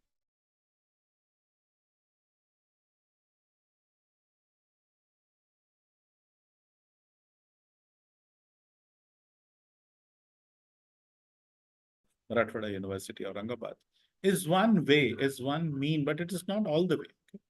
It can be one. But if we are supposed to see this sustainable change, we have to continuously have this capacity building. And there where we have read, somewhere we have seen that NEP is talking about 50 hours program of capacity or training for the faculties every year. So once gone through an orientation program is not going to be enough. If we are supposed to upskill ourselves, if we are supposed to bring the changes what the national education policy is looking for in the shape of pedagogy, in the shape of use of technology, digitalization, or so forth, we are supposed to have something in capacity building. It is not one day affair, I would say. Capacity building is a continuous, rigorous process, and it has to go from time and again. Okay. One orientation, one refresher course, well, or 7 days week program are handy. But are they going to be enough? Probably no. We need to see that the capacity building is being done time and again over a sustainable period of a time, as 50 hours may not be enough for the institutions, even for the academic leaders. We are supposed to keep on doing it time and again. And again, time and again, we are supposed to assess the need-based analysis. What is the need of the hour? What is the need of the faculty? What the faculty is looking for? What sort of an upgradation they are looking for? Are they looking for academic leadership, execution, strategy, working on the vision, revisiting the vision and the mission of the institutions? Because I've seen over a period of a time, 100 years of institutional establishment. But since NAC is there or the accreditation bodies are there, we have started looking back into the vision and the mission. Otherwise, it was an affair, or it was an area which was never looked consciously. Okay, once the mission is established, the vision is being written, we are just moving without cross-checking where we are actually today. Are we on the right path? Are we meeting the ends which we have envisioned at a point of a time when we are working on the mission? What was the vision at that particular of a time? It has to keep on evolving. And there comes the capacity building, and there comes the academic leadership, which has to be visionary in foreseeing what are the challenges, what is going to be in demand, what is going to be what others may not be able to foresee, but a leader who is having a vision has to foresee what next after 10 years. Whether I'm making my students, my faculty capable enough to face the challenges in a way without fear. So developing a courageous and faithful and creative workforce who is going to face the challenges is a process of capacity building which the academic leader has to bring in. And that is his way. And it can happen only when the leader walks the path which he is preaching. In nutshell, if you are supposed to say whether the leader is walking what he is talking, is it just the talks? Is it just the putting the vision on a forefront of the institution, or whether we are consciously seeing that whatever is being put it in the vision statement and the mission, which are the, you may say, catalyst ways of reaching to the vision, whether the leader is a perfect role model to be followed. Because academic leadership, or when I say the teachers, the faculties, actually they look towards the vision of the vice chancellor, pro-vice chancellor. They literally follow. They follow what is being said, and they follow more what is being done in actions. So capacity building is one. Innovation has to be there. You can't go with a redundant, outgraded technology. You have to see what are the innovations. You have to see that innovation is the prerequisite. We are going to take on the innovation. We are going to bring the change. We are going to see that the technology is being used to the optimum level, and that innovation has to be brought. And probably, yes, we have seen it out, innovation hubs coming in the universities. A lot of money is being put it into innovations. Now we are moving from, you may say, engineering colleges to the conventional universities, where you have innovation hubs. You have independent directors looking upon what technological breakthroughs, how patents can be registered, how technology can be brought into it, how we can actually start up in bringing the new technology. So we have directors of innovation hubs. Gada Institute of Technology has independent innovation hub under the name of Hoshen Innovation Center. So these technological breakthroughs are bringing innovations, okay? So a leader has to have that vision, okay? What is going to be in demand after 20 years? And of course, we need international collaborations. We need technological transfers. We need academic transfers. We need knowledge transfer. We just not need information transfer. Information transformation is there on all the, what I would like to say, mm, social media platforms or Google or ChatGPT or whatever it may be, they have everything, okay? But it is, most of it is information. We are talking about knowledge transfer. We are talking about technology transfer. We are talking about how we can use to the best of the interest of Indian community and Indian culture. So that is something which is NEP is looking forward when it is coming to the implementation part. Now we are going to look into the two aspects or leadership governance. The first is external regulation, and the second is internal regulation. When we are talking about external regulation, it is Higher Education Commission of India. Now we know we are going to have a singular authority which is going to govern the education system. And we have seen a beautiful change in the name of the ministry, which was elsewhile was known as Human Resource Development Department. Today, the same department is known by Education Department, because we are not supposed to only develop the human resources, we are supposed to educate. And education is a process which is two-way process, which is timeless, which is continuous, which is keep on happening across.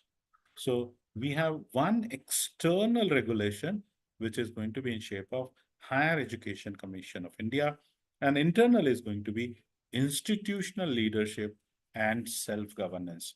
So a lot of things are going to come on the individual governance. So a lot of responsibilities are going to come up onto the vice chancellors, deans, head of the departments of the universities, faculties as such, because we are going in a mode of self-governance.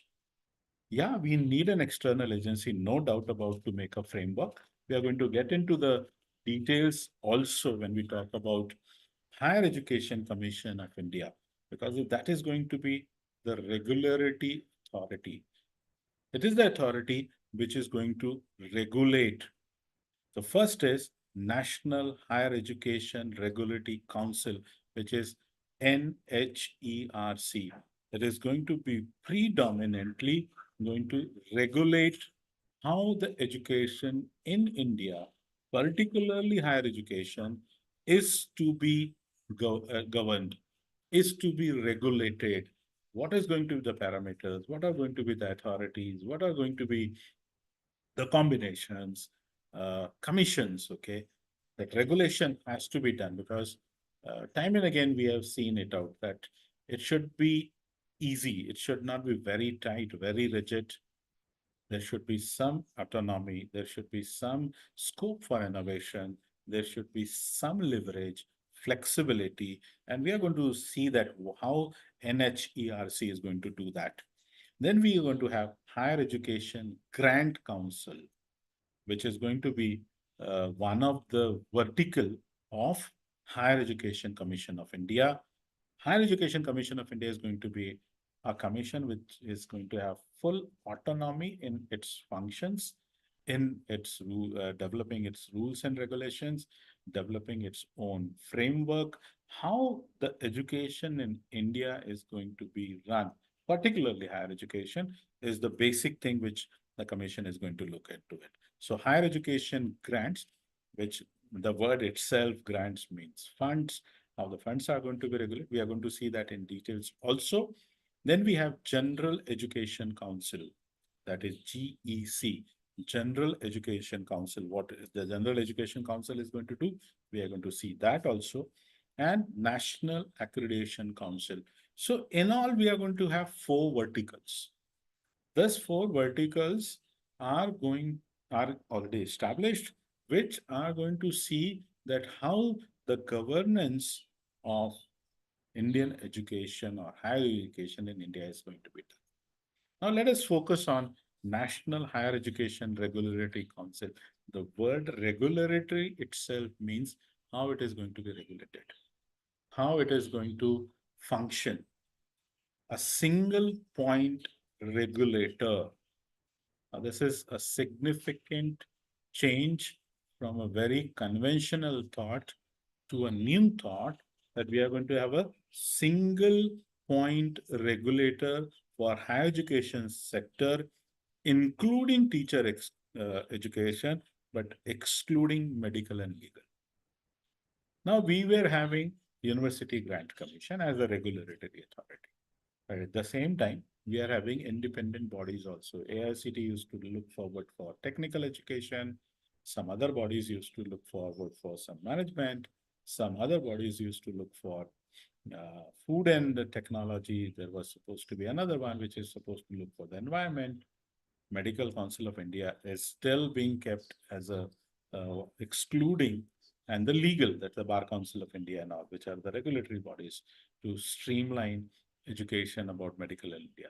So for the first time, the government of the Department of Education has taken a conscious decision that we need to have a single educational body which is going to regulate maximum education, because otherwise we used to have a lot of conflicts, okay, which we are going to see in my you may say presentation in next 15 to 20 minutes.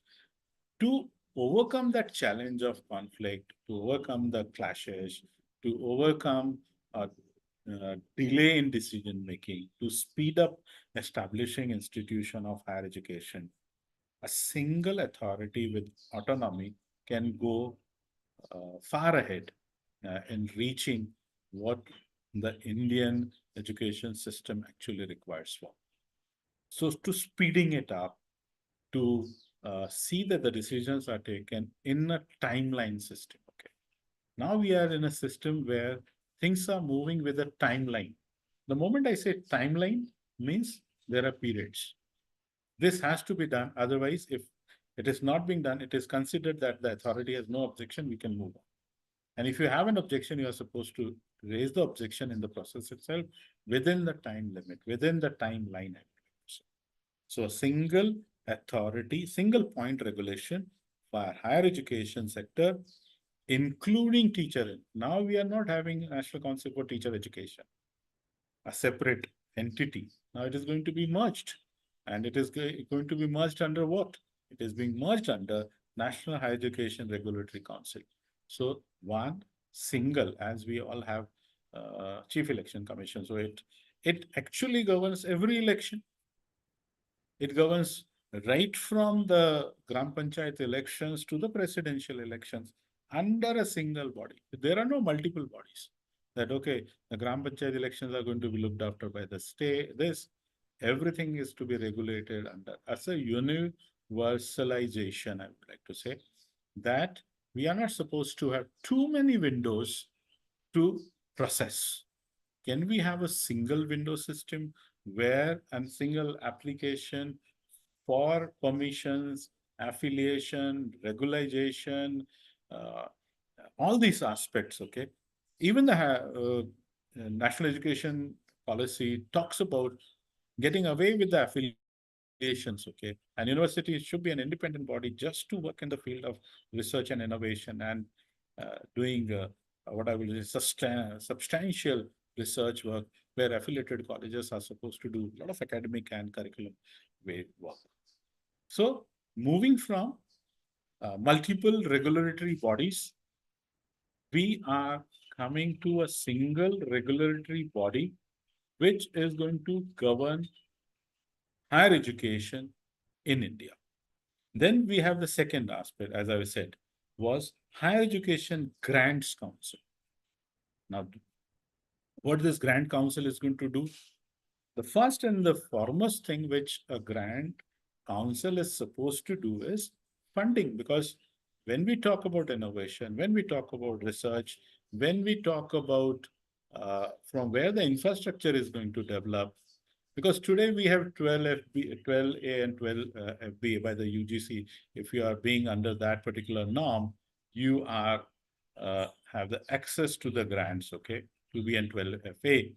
But if you have a authority, higher education grants council, funding and financing higher education, that's the motto. That's the main objective that you are supposed to fund. Because yes, we need the funding. And for what we need the funding? We need for the funding for disbursement of scholarship, because we have seen there are a lot of disadvantaged people. There are a lot of people, those who are not being into the mainstream because of their poor socioeconomic status, because they are not able to afford the education, okay? And as a nation, as a state, we have the primary responsibility that we are supposed to give that chance to every last individual to get educated. Getting into the higher education is the primary aim, okay? And it can be done only through funding for the disbursement of the scholarship.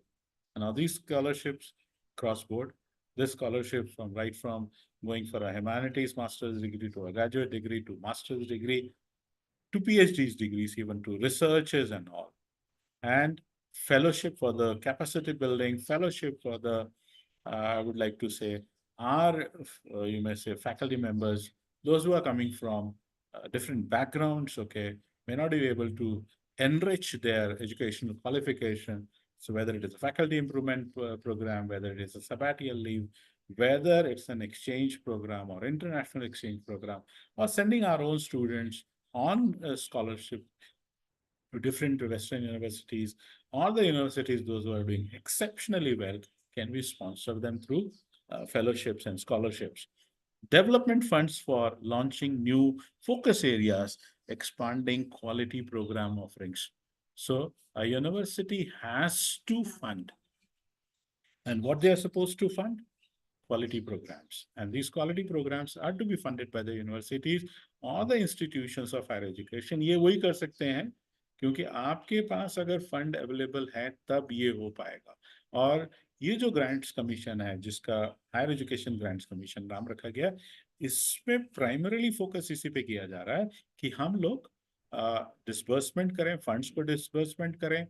और ये funds को disbursement किस रूप में किया जा सकता है? स्कॉलरशिप के रूप में किया जा सकता है, फ्री शिप्स के माध्यम से किया जा सकता है, एक्सचेंज के माध्यम से किया जा सकता है, डायरेक्ट हम फंड्स कर सकते हैं रिसर्च प्रोजेक्ट्स को, चाहे वो department of science and technology के माध्यम से हो रहे थे, आईसीएसआर के माध्यम से हो रहे थे, या फिर कोई और फंडिंग एजेंसीज जो पहले कर रही थी। अब हम देख रहे हैं कि एक डेडिकेटेड फंड भी एलोकेट होगा, फंड एलोकेट हो चुका है, कि जिसके माध्यम से एक रिसर्च टेम्परामेंट भी तैयार किया जाए। और वो रिसर्च टेम्परामेंट ऐसा कि जो समाज विमुख हो, जो समाज को उपयोगी हो, जो समाज के लिए लगे, जो समाज के लिए एक समर्पित हो। मैं बार बार कह रहा हूँ कि एक ऐसा जिसकी उपयुक्तता हो, क्योंकि हम आज देखते हैं बहुत सारे रिसर्चेस ऐसे होती हैं कि जो शायद हमारे इंटेलेक्चुअल हमारी भूख को शायद वो परिपूर्ण कर पाती हैं, लेकिन समाज की अगर हम उपयोगिता की बात करते हैं तो शायद हम कम पड़ जाते हैं, शायद हम उतने उपयुक्तता के माध्यम से उतने यशस्वी होते हुए दिखते नहीं है। और कई बार तो ऐसा होता है कि रिसर्चेस एक्शन बेस्ड नहीं होती हैं, रिसर्चेस प्रॉब्लम सेंट्रिक जरूर होती हैं, लेकिन वो एक्चुअल प्रॉब्लम से नहीं। बहुत बार ऐसा होता है कि पोस्ट डिफैक्टो स्टडीज हो, हम कारणों में चले जाते हैं। कितनी रिसर्चेस हैं जिसका रूपांतर बुक्स के स्वरूप में होता है, कितनी रिसर्चेस हैं जो समाज में वापस जाती हैं, प्रबोधन करने का काम करती हैं, या फिर वो हमारी जीवन शैली पे कुछ उसकी उपयुक्तता होती है, या फिर वो हमें उतने यूजफुल होते हैं। कहीं ना कहीं हमें ये भी देखना होगा कि ग्रांट कमीशन के माध्यम से ये चीज उतनी उपयोगी हो। और ये कब हो सकती है?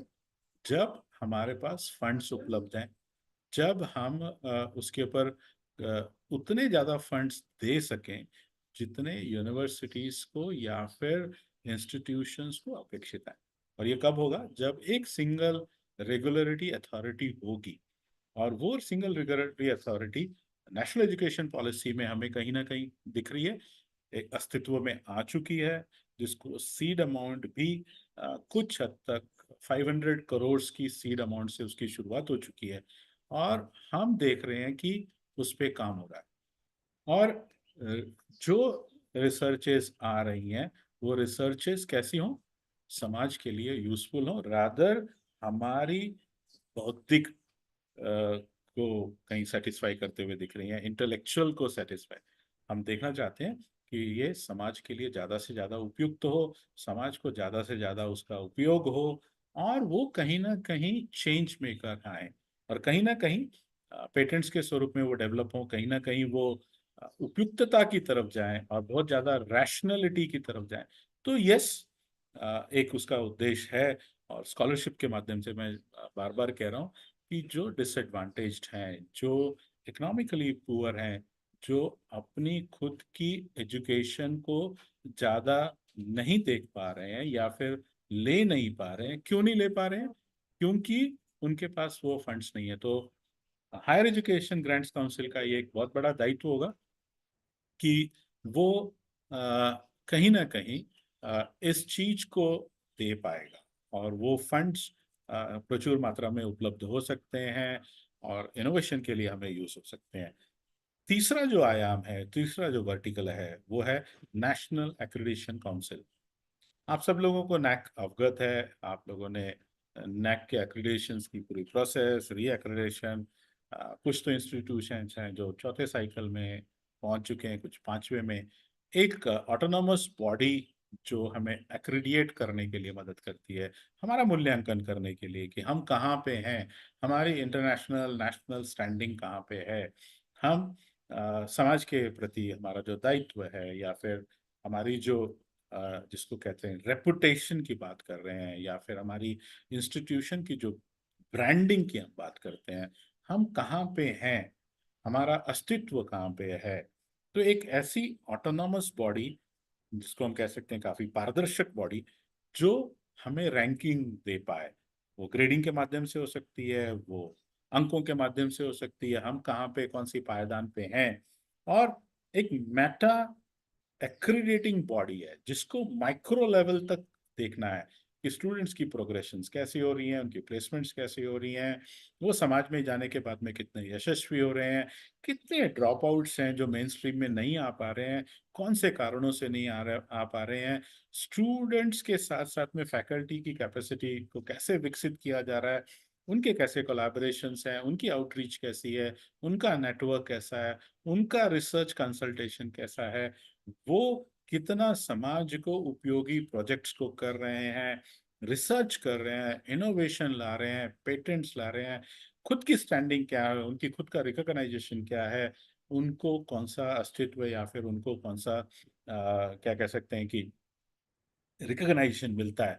एक ऐसी बॉडी जो ऑटोनॉमली और जो एक स्वायत्तता से काम कर सके, जो इंडिपेंडेंटली काम कर सके, मेटाकुलसली काम कर सके, और जिसमें ओपननेस ज्यादा है, और जो इवॉल्व हो रही है over a period of a time.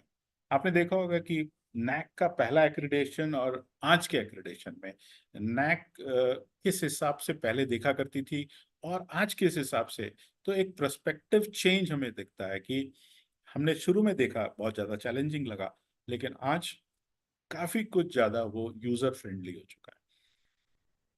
काफी कुछ हम लोग एक जिसको कह सकते हैं कि ऑटोमोट मोड में चले गए हैं, जो अभी हमें बहुत ज्यादा उसके लिए कॉन्शियसली मैं कहूँगा नहीं, लेकिन हाँ, हम अभी उसकी हमें कहीं ना कहीं कंडीशनिंग हो चुकी है कि yes, we are suppose to be open for assessment, and that assessment is required because we are moving into a very you may say challenging environment of education where multiple universities, multiple institutions are coming up, and what a particular university stands for, what a particular institute stands for, what is their ranking, what is their stand internationally, within India, within a state, has to be mentioned, has to be catalyzed, has to be taken care.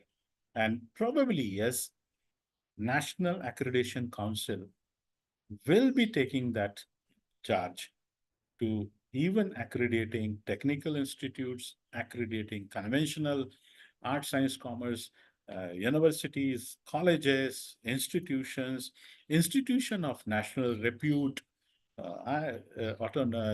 international for international repute also.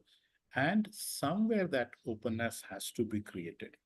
And General Educational Council, that is the fourth wing, I would say, or the vertical, which frames expected learning outcomes for higher education program, which graduate attributes. Now, we are supposed to frame expected learning outcome. What we are expecting from the learning, what we are expecting from the curriculum. Are we expecting a student who is going to be ready for the market, who is ready for the job, or we need still shaping, grooming, or post, you may say, post graduation, certain programs are to be needed, or within the curriculum, what sort of a training, what sort of a enrichment programs we are going to organize so that the person's uh, uh, employability percent raises. What outcomes we are looking? We are, as the phase of the national education policy goes, we are supposed to create global citizens. Now, the moment I say global citizens, that means we are not thinking just about India. We are thinking that my student is going to be competent globally. And the moment I say globally, the world is too big. So are we nurturing that sort of a talent where our students are becoming capable to face the world? What is the outcome? Are we seeing a humanistic touch individual coming up? Are we seeing an individual who is highly empathetic? Are we seeing an individual who is highly sensitive? Are we seeing a very, very open-minded individual ready for the collaborations, going, uh, marching towards excellence, open for the new ideas, accepting to go ahead with more learning experiences? What we are looking, or are we looking for degree? Are we looking for degree with the knowledge, or are we looking for degree with the information? What is the outcome which we are looking? Somewhere the governing body has to see it seriously, that what outcomes we are looking for. What is tangible outcome, measurable outcome? Is it employability? Is it a satisfied student? He may not do a job. He may go for a corporate business. He may go for his family business. He may go for a startup. Whether we are giving a child, whether we are giving a learner, all the competencies in the world, so that he goes with that confidence, with that courage, with that personality, that he is ready to face the challenges of not only India, but the whole of the world. So outcome has to be somewhere, has to be defined. What is the outcome of your curriculum? What is the outcome of your pedagogy? Are you just going to give them the experience, first-hand experience, or you are going to make them global competent students so that they can face the uh, challenges effectively, and at the same time they are adapted, or they have the adaptability to face new challenges. We are going to stop here for say about 7 minutes. We have exceeded my break for, it is almost an hour plus, so we'll take a conscious break of another 7 minutes. It's 4:42. We will be back in action at 4:49. Till then, take a break and enjoy your break. Thank you.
So let's back to our session. We have talked about Higher Education Commission. We have talked about National Higher Education Regulatory Council. We have talked about Higher Education Grant Council, National Accreditation. We have talked about General Education Council. And now we are going to work on, or rather going to see, certain important implication of NEP 2020. What are the important implications? And the first and the foremost is empowerment. We all are looking for empowerment. It's, the word empowerment says something which is going to be sustainable. It's not going to be a temporary. It is going to be something which we can look upon after years together, okay?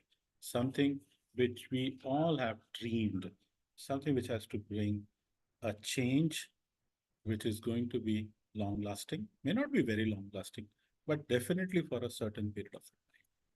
Through a sustainable system of graded accreditation and graded autonomy, everything has to be graded. You can't bring an overnight change.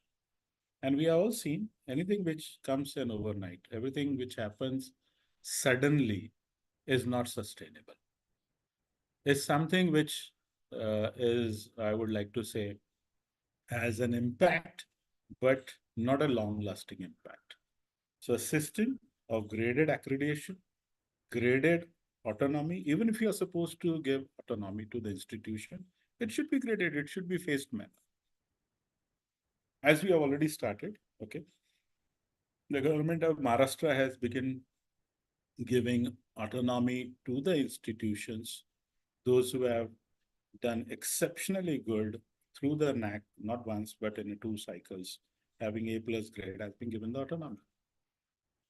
But it's a graded one. It's a phased manner. Okay, what autonomy is being given? Whether it is being how you are supposed to take the examination, how you are going to evaluate, how you are going to make curriculum, how you are going to have pedagogy, how you are going to develop the capacity building of your staff, teaching, support staff, which is also an integral part of it. What way is going to be a phased manner autonomy? And a phased manner over a period of 15 years, if I talk about.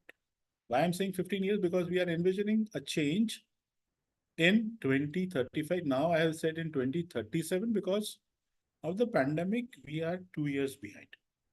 So we have to catch up. And even if you have to catch up, okay, that we are 2 years behind, you can't run. You just can't see that we need a radical change. And education is something where we are supposed to go with a systematic, where we are supposed to go in a phase manner, where we are supposed to go in a grade manner. So 15 years period of time. And as I've already mentioned that all the higher education institution in India will aim to become independent, self-governing institution pursuing innovation and excellence. Now, this is a big dream. Okay? It's a dream where every institutional leadership and governance has to work really, really hard. It's not going to come automatically. It's not going to come naturally, okay? You need to have conscious efforts, and that conscious efforts are to be in a direction that you are going to be independent. And you are going to do self-governance, okay? Now, the moment I say self-governance, you have to prepare your own rules, regulations, what is going to be the focal theme, what is going to be the mission of your institution, what are you aiming for ultimately, okay? Are you aiming for quality education? Are you aiming for, what is the focal area of yours? Everyone will say, I would like to have quality education, but how you are going to bring that quality education? Are you going to give them maximum courses? Are you going to offer them the courses which has a lot of utility, lot of practicality, lot of database or local requirement,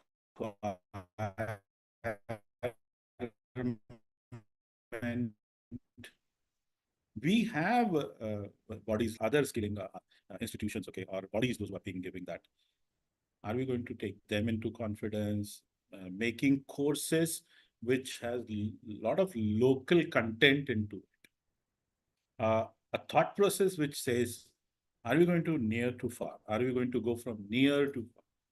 That means, are we going to work on our strengths and moving on to the challenges which the universe, which the country is going to put on us? So it is something that every institute has to identify their own strengths. What is institutional strength? Is the connectivity? Is the rural belt? Is the number of students? Is it the culture? Is it what is your strength? Is it the faculty which you have? Is it the resources which you have? Is it the infrastructure you have? What is your strength? And see that we are moving as an independent. We are becoming independent. We are going to having self-governing institution, pursuing innovation and excellence, because every institution has a dream, and that dream is I must have pursue innovation, and that innovation should bring excellence. Now that excellence is not a day work. It's not going to come overnight. It will need a lot of courage. It will need a lot of perseverance. It will need a lot of humility. It will need a lot of openness. It will need a lot of, I would say, team effort, quality inputs, capacity building of the faculties, and ready to face the challenges. Because it's not going to be a space where you will go to have a cakewalk. It's not going to be a cakewalk for sure. That's the first aspect that we are going to look forward for empowerment. An empowerment which is going to be sustainable, which is going to take us to self-governance, which is going to make us innovative, which is going to give lot of inference on innovation, and the ultimate outcome is to be excellence at par with the world universities or with the institutions. We are going to be a force to reckon with. That's the first aspect. Second is responsibility and accountability. Yes, there's going to be a lot of responsibility which we are supposed to show. We cannot say that this is not my responsibility. The Board of Governors, which is an internal organizational vertical, the Board of Governors shall be responsible and accountable to the stakeholders through transparent self-disclosure of all the records. No hide and seek. Everything has to be transparent. And the Board of Governors are going to have an enormous power, okay, of appointing the faculties, maybe the vice chancellors, maybe the deans, everything, because we are believing in a system, the system which is going to bring integrity. And integrity can come only when you have transparency, when you are open, when you are ready for the scrutinizing, when you say that, okay, let anyone come, let any external agency come, see our resources, from where we are raising the funds, how we are utilizing the funds. Every penny of the stakeholder, if it is coming to the institution, it will bring accountability. Every single donation to the higher education will be under scrutiny, will have lot of accountability and responsibility too. One will not get away without accountability. I take a decision, but I'm not accountable. No. We have talked about the personal capacity and the professional capacities of the leaders, where we have talked about we are supposed to have the best decision makers. The moment I say best decision makers, now these best decision makers are to be somewhere from the Board of Governors, who has to foresee what is right, what is wrong, what is profitable, what is non-profitable. I'm over here not saying profitable from money or from the finance. I'm saying about outcomes. Whether the curriculum actually reached to the masses, whether the curriculum was enriching enough that the children felt satisfied after going through the course, what is the outcome? Or is it we were we were not changed because the curriculum was not enriching itself. So the Board of Governors shall be responsible and accountable to the stakeholders. Now, every stakeholders, The moment I say stakeholder, it is student. The moment I say stakeholder, it is society, it is parents, anyone who is directly, indirectly related to education. And if you go by that, every citizen, we are actually accountable for that. We are responsible for that through transparent self-disclosure, mandatory self-disclosure. When it comes to education qualification, when it comes to the research papers, when it comes to the impact of the research papers, technology breakthroughs or technology exchanges, transfer of this, everything has to have some self-disclosures and relevant records. Everything has to be on record, documented. The process has to be documented, okay? What happens in the process? Sometimes we look upon to the outcome, but we forget the process. We have to put things on record. We have to see that everything is being documented really well. At times we fail. Now, since we are in a digital world, probably it will be taken more care that everything is being documented in the right spirit, in the right way, because process at times are experience for the leadership which comes later on. So the minutes of the meeting, the decisions taken in the board of governors has to be noted down well with a lot of dedication and correctness for sure. So relevant records. Also responsible for meeting all regulatory guidelines and mandate. Whatever is being decided by the regulatory commission, okay, we have to see that they are followed in letter and spirit. Higher Education Commission of India and National Higher Education Regulatory Council, who is going to be the governing body in regulating the norms, standards, parameters, see that they are taken into consideration in both in letter as well as in spirit. We have to read between the lines what that uh, guidelines, what that rule book is saying, what it actually need when it comes to the qualification, when it comes to intake capacity, when it comes to student-teacher ratio, when it comes to the impact factor of the research journals, when it comes to the peer-reviewed or mass peer-reviewed or open journal access, whether it comes to the funding, whether it comes to whatever it may be, we are supposed to see that we are mandatorily following the regulations and the rules prescribed in letter and spirit both. Commitment to institutional excellence, engagement with their local communities. Okay, I think this is a game changer. Commitment and institutional excellence. We need to have responsibility towards that we are here committed for what? We are here and committed for institutional excellence. When institutional excellence is done, individual excellence comes automatically, or rather it comes by default. It is there and it will come. If institution grows, individual grows simultaneously. We are supposed to keep institution first, not the individual first.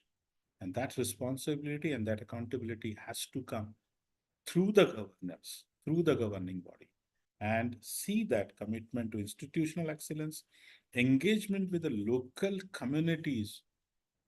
We have to check the nubs. अपन बोलते हैं कि nubs को जानना होगा कि आपकी local communities को क्या चाहिए, local needs क्या हैं. शायद उससे हमें पता चले कि कुछ स्किल्स अभी विलोप होते जा रहे हैं, कुछ स्किल्स हैं जिनको अभी हमें बचाने की नौबत आ चुकी है. कुछ कला कुसरी ऐसी होती हैं, कुछ ट्रेडिशंस ऐसे होते हैं, कुछ काम ऐसे होते हैं जिनको हम अभी इतिहास में जमा करते जा रहे हैं. था ऐसा, होता था, ऐसे बनाया जाता था, ऐसे हुआ करता था. शायद हमें लोकल कम्युनिटी से कनेक्ट रहना पड़ेगा. डायलेक्ट्स, लैंग्वेज, उनके कुछ स्किल्स हैं जो विलोप होते जा रहे हैं, उनकी कुछ रिक्वायरमेंट्स हैं. कितनी बोली भाषाएं हैं जो शायद अभी नॉन एग्जिस्टेंस हो जाएंगी, शायद वो विलोप पा लेंगी, शायद वो हमें पता भी ना चले अगली जनरेशन को कि भारत एक ऐसा विस्तृत और विशाल राष्ट्र जिसमें बहु भाषाएं, जहाँ जहाँ पे हर नदी के में जैसे बोलते हैं 2 माइल चलते हैं हम लोग तो भाषाएं बदल जाती हैं, डायलेक्ट्स बदल जाते हैं। तो कहीं ना कहीं हमें ये देखना होगा कि लोकल की क्या जरूरत है, लोकल लोगों कम्युनिटीज की क्या जरूरत है, उसको भी देखना होगा। And the highest standards of financial accountability, मैं शुरू से कह रहा हूँ कि अगर जो गवर्नेंस बॉडी है, जो बोर्ड ऑफ गवर्नेंस है, उसमें इंटीग्रिटी एक बहुत बड़ा रोल प्ले करने वाली है। क्योंकि हमें एक ऐसा स्टैंडर्ड रखना होगा कि फाइनेंशियल अकाउंटेबिलिटी रहे। हमारी फाइनेंशियल अकाउंटेबिलिटी क्या है? हम हर पैसे की जवाबदेही बोर्ड ऑफ गवर्नर्स की होनी ही चाहिए। वो पैसा आया, उसका विनियोग कैसे हुआ, वो खर्च कैसे हुआ, वो उधर खर्च होना चाहिए था कि नहीं, वो इवेंट्स पे खर्च हो गया कि प्रोसेस पे खर्च हो गया, कहाँ पे हुआ, हमें उसकी अकाउंटेबिलिटी और उसकी अहमियत को समझना होगा। क्योंकि आज हायर एजुकेशन इंस्टीट्यूट्स में सबसे बड़ी किल्लत अगर है तो वो किसकी है? फाइनेंशियल क्रंच की है। हम वो पैसा कहाँ खर्च कर रहे हैं? जुडिशरी खर्च कर रहे हैं, वाइजली खर्च कर रहे हैं, या फिर हम ऐसे ही खर्च कर रहे हैं? कैसे खर्च होता है, उसके बारे में अकाउंटेबिलिटी होना बहुत जरूरी है। और तीसरी बात, यूनिफॉर्मिटी ऑफ रेगुलेशन। एक एनईपी के माध्यम से गवर्नेंस और इसके माध्यम से ये जरूर हो रहा है कि public and private higher education institution will be govern by the same set of norms for regulation. एक ही सेट ऑफ नॉर्म्स होंगे, आप चाहे वो प्राइवेट इंस्टीट्यूशन खड़े करें, चाहे वो गवर्नमेंट का इंस्टीट्यूशन खड़े करें, या फिर पब्लिक पार्टनरशिप के थ्रू करें, इसी के माध्यम से भी करें, रेगुलेशन अलग अलग नहीं होंगे। रेगुलेशन अथॉरिटी एक है, तो वो देखेगी कि हर इंस्टीट्यूशन की रेगुलेटरी बॉडी भी वही देखे। हम लोग प्राइवेट हैं, हम लोग, हमारी ऑटोनॉमी ऑटोनॉमी जरूर है, लेकिन आपको कुछ यार्डस्टिक्स हैं, कुछ कॉमन नॉर्म्स हैं, कुछ रेगुलेशंस हैं, कुछ रूल्स हैं, उनको तो फॉलो करना होगा आपको।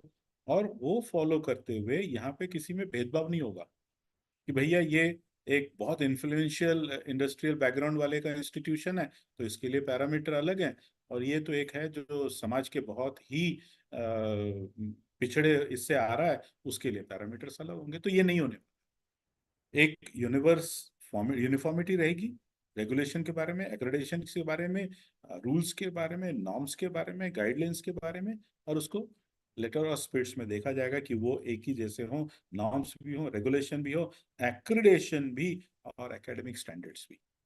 हम यहाँ पे एकेडमिक स्टैंडर्ड्स अलग अलग नहीं कर सकते हैं कि इनके लिए अलग एकेडमिक स्टैंडर्ड है, इनके लिए अलग एकेडमिक स्टैंडर्ड है। क्योंकि हर एक को अगर क्वालिटी एजुकेशन देना है, और हम क्या बात कर रहे हैं, मोबिलिटी की बात कर रहे हैं, हम जब क्रेडिट बेस की बात कर रहे हैं, हम जब यूनिफॉर्मिटी इन सिलेबसेस की बात कर रहे हैं, हम जब इवैल्यूएशन की बात कर रहे हैं, हम जब क्रेडिट बेस्ड एजुकेशन की बात कर रहे हैं, तो हम कहीं पे भी ऐसा डिस्क्रिमिनेशन नहीं कर सकते कि यहाँ का एकेडमिक स्टैंडर्ड अलग, वहाँ का एकेडमिक स्टैंडर्ड अलग, और इधर का अलग, उधर का अलग, ऐसा नहीं हो सकता है। हर जगह पे यूनिफॉर्मिटी को कहीं ना कहीं कॉमन लेके चलना होगा, कहीं ना कहीं ये देखना होगा कि जहाँ पे मोबिलिटी हो रही है, जहाँ पे एक बच्चा हमारे यहाँ पे दक्षिण में अगर एजुकेशन लेता है और उसको कई कारणवश उत्तर में जाना पड़ता है, तो वो उसके लिए हिंड्रेंस ना हो, वो उसके लिए चैलेंज ना हो। कई बार ऐसा होता है कि उसको कुछ कारणवश अगर हम पिछले इसमें जाएंगे तो उसको रुक जाना पड़ता था कि नहीं, मुझे मेरा ग्रेजुएशन यहीं से पूरा करना होगा। आज हमने देखा है कि वो क्रेडिट लेके दूसरे यूनिवर्सिटी में एडमिशन ले सकता है, दूसरे कॉलेजेस में जा सकता है, उसको वो मोबिलिटी मिली है। वो फ्लेक्सिबिलिटी हम national education policy 2020 in higher education दे रहे हैं। क्यों दे पाएंगे या दे सकते हैं? क्योंकि हमने उसमें यूनिफॉर्मिटी लाई है।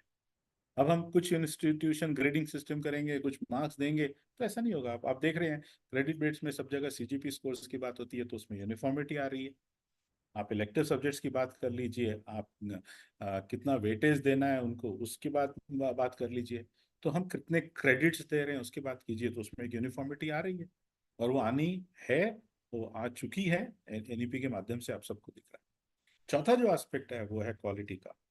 जैसे मैं बार बार कह रहा हूँ कि क्वालिटी को चैलेंज नहीं, क्वालिटी एक ऐसा पैरामीटर है which we all look for. आप चाहे कोई कंज्यूमर, अगर आप एक कंज्यूमर है तो आप कोई भी प्रोडक्ट, कौन सा प्रोडक्ट लेंगे जिसमें क्वालिटी है? आप एक इंफीरियर क्वालिटी वाले प्रोडक्ट को नहीं लेंगे, उसकी अगर कीमत भी कम है तो भी। आप कहोगे नहीं मुझे ऐसा क्वालिटी प्रोडक्ट चाहिए जो मेरे साथ सस्टेनेबल रहे, जो जिसका यूज मैं बार बार कर सकूं, जिसकी उपयुक्तता ज्यादा रहे मेरे लिए। हम इंफीरियर क्वालिटी के प्रोडक्ट को नहीं लेते हैं, तो इंफीरियर क्वालिटी का एजुकेशन कैसे ले सकते हैं? तो नहीं ले पाएंगे। एक एम्फेसिस है on excellence, innovation and merit.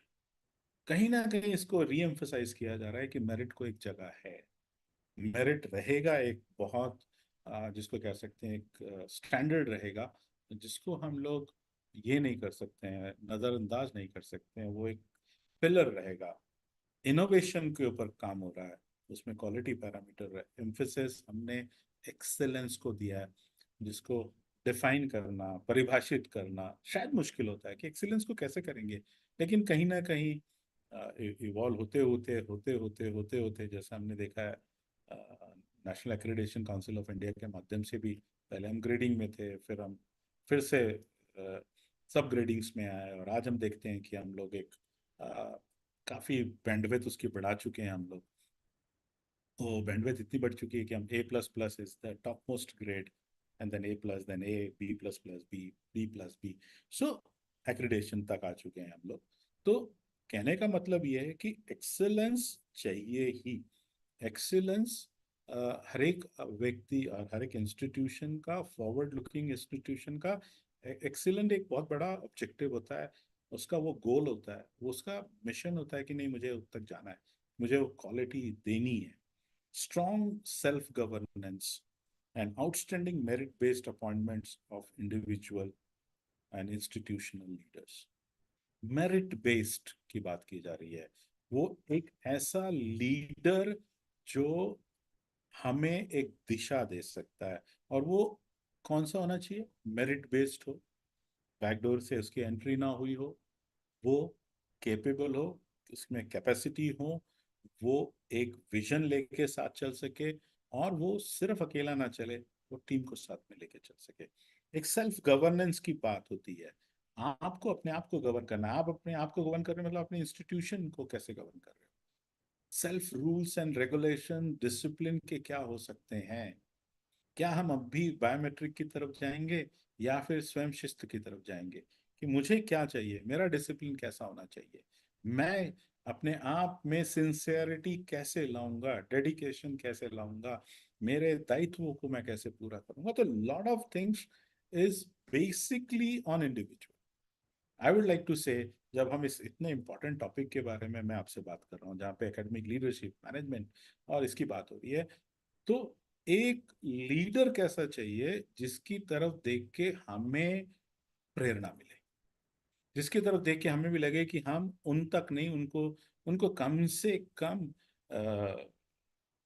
Imitate तो कर पाए, कम से कम उनके गुड वर्च्यूज को तो देख पाए, उनकी जो कैपेबिलिटीज हैं, उनकी जो स्किल्स हैं, उनकी जो इंटीग्रिटी है, उन तक तो पहुंच पाए। कैसे पहुंचेंगे हम उन तक? तो एक परफेक्ट एकेडमिक लीडर की भी आवश्यकता है। वो ऐसा लीडर जो बोले भी और करे भी। आजकल बहुत जगह ऐसा होता है कि लीडर्स, अब हम एकेडमिक लीडर की बात कर रहे हैं, तो उनमें भी बहुत बार ऐसा होता है कि बोला बहुत जाता है लेकिन होता कम है। और जो फेलो फैकल्टीज होती हैं, जो सबॉर्डिनेट्स होते हैं, वो इतने इंटेलेक्चुअल हैं क्योंकि वो आज वो यूनिवर्सिटी एजुकेशन सिस्टम में है। वो कंपैरिजन भी करते हैं, वो ऑब्जर्व भी करते हैं, विजिलेंट भी रहते हैं। तो वो देखा जाता है कि सेल्फ गवर्नेंस कहाँ तक आई है, क्या हम अपने आप को गवर्न कर पा रहे हैं कि नहीं। और उसका दायित्व और उसकी जो जवाबदारी है, वो पूरी तरह से एकेडमिक लीडरशिप की तरफ ज्यादा जाती है।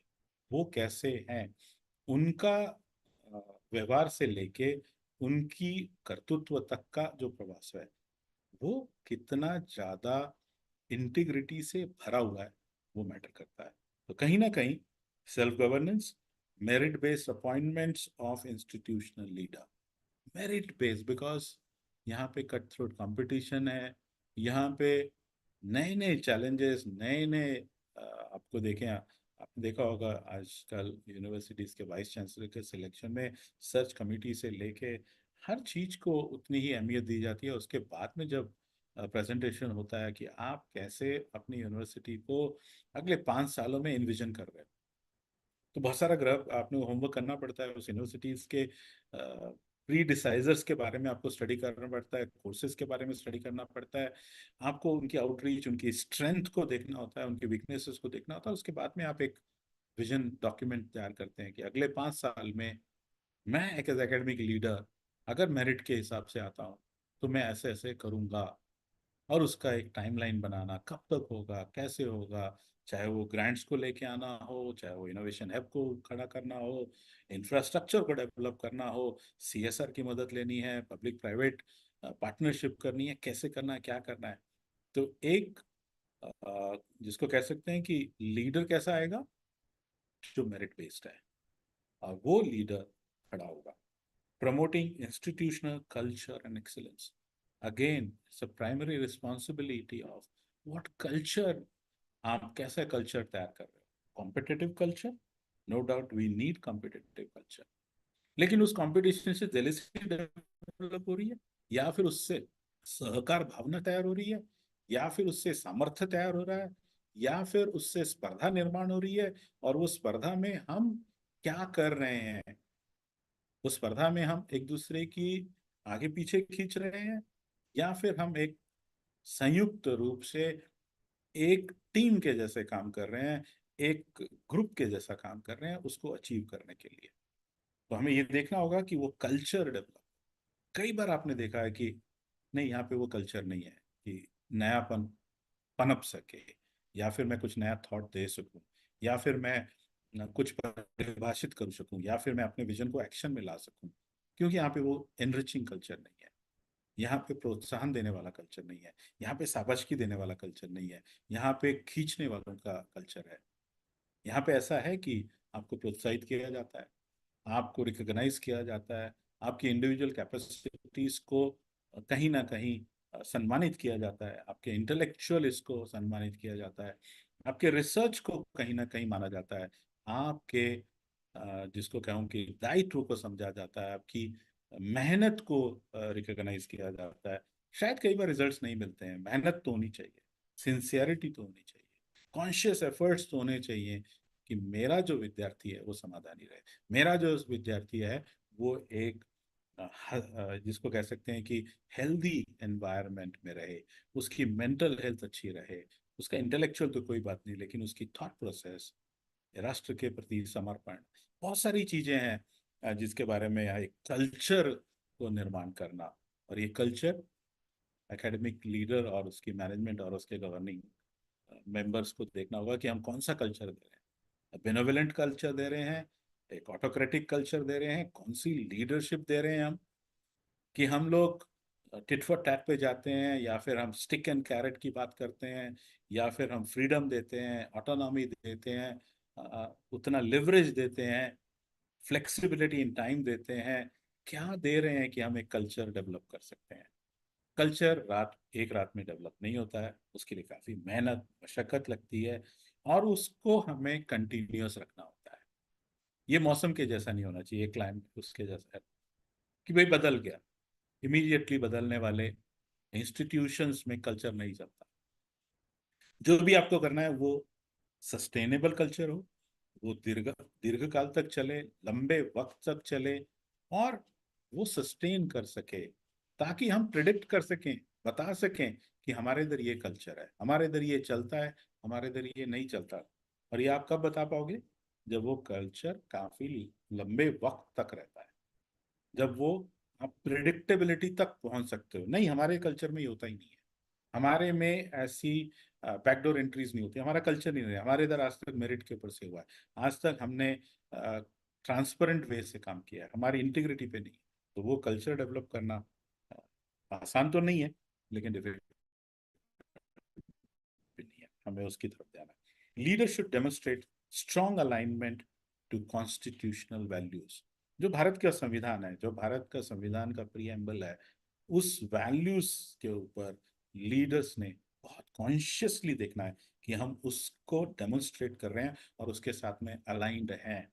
हम विभक्त नहीं जा रहे हैं, हम अलग नहीं जा रहे हैं। जो कॉन्स्टिट्यूशन हमें बोल रहा है, जो हमारे को प्रीएम्बल में बताया गया है, जो हमें न्याय व्यवस्था के बारे में बताया गया है, जो हमें सबके भले के बारे में कहा गया है, नॉन जजमेंटल की बात करता है, फ्रीडम स्पीच की बात हो रही है, जो भी हो रही है उसके साथ हम अलाइंड रहें, और एक स्ट्रॉन्ग सोशल कमिटमेंट, क्योंकि भारत एक ऐसा राष्ट्र है जो बहुत ज़्यादा डाइवर्सिफाइड है, डेमोग्राफिकली अलग है, रीजन वाइज अलग है, कल्चर वाइज अलग है, लैंग्वेज वाइज अलग है।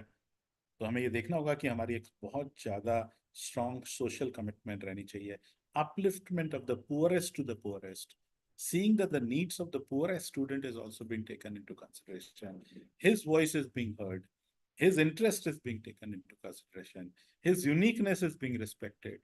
Everything has to be done. It may be about the minorities, it may be about the majorities, it may be about a special class of student, disadvantaged student, I would say especially abled student. It's all inclusive because they are the citizen of India. They have the right for education, as we all know, and they need that sort of a treatment also from the institutional head. Belief in teamwork, ability to work with diverse people and positive outlook. हमें आज हम इतने ज़्यादा mobilised हो चुके हैं कि हमें एक ही यूनिवर्सिटी में पूरा भारत दिखता है, डाइवर्सिफाइड कल्चर से, रिलीजन से आए हुए लोग दिखते हैं। तो हर एक को एक रिस्पेक्ट, हर एक की रिस्पेक्ट करना, उसके तौर तरीकों को मानना, उसके रिलीजन को एक्सेप्ट करना, उसके सिस्टम को एक्सेप्ट करना, उसके बैकग्राउंड को एक्सेप्ट करना, और एक hormones environment,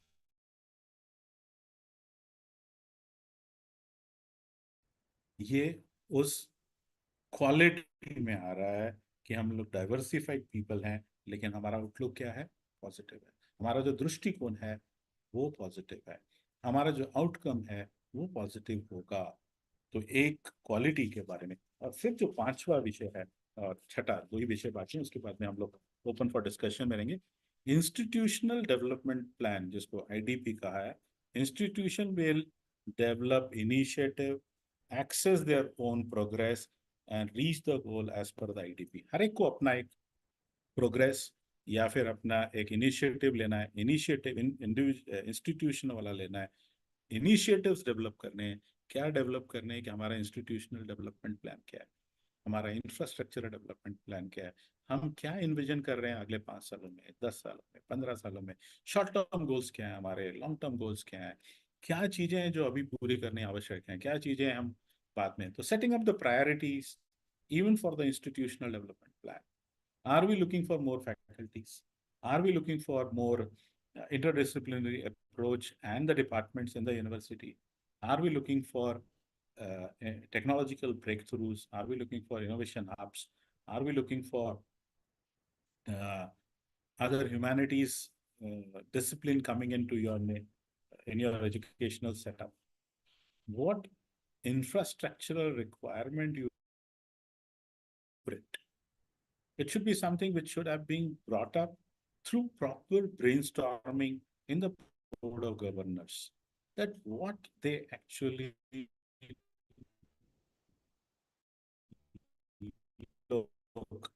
And yes, it would be always going to be a great help local communities into the confidence. If you take students into the confidence and see what they need, what is their immediate requirement, what is something which we can take after 5 years, 10 years, maybe not be our immediate requirement. But yes, there are requirements, but we need to have a blueprint, something which would be like, which can be for manpower forecasting, which may be infrastructure forecasting. We have to envision, and a visionary leader will envision what is the requirement for the next 5 years, infrastructurally, manpower wise, or otherwise, or the course wise. Okay, what curriculum you need, what sort of assessment strategies you are going to have, evaluation strategies, what is you're going to be the domain area, what is going to be the theme for the next 5 years. Is it going to be environmental friendly? Is it going to be technology? It is going to be what you think envisioning as institutional development. Sixth, and the most important, is transparency and disclosure. Good governance and full online and offline public disclosure of all finances. Now it is something online and offline both. If somebody needs any information on your financial status, on the donations, or the contribution, or the financial partnerships, or the collaborations, it can be on your website. As we all know, an institutional website has mandatory disclosures now. That mandatory disclosures talk about the profile of every teacher, profile of every person who is into the campus, whether he is a decision maker or a non-decision maker. But what is the financial status? Maybe your books of accounts, maybe your everything. They all are under scrutiny and public scrutiny, okay?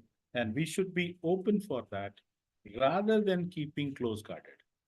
Gone are the days when things are to be kept under the carpet, okay?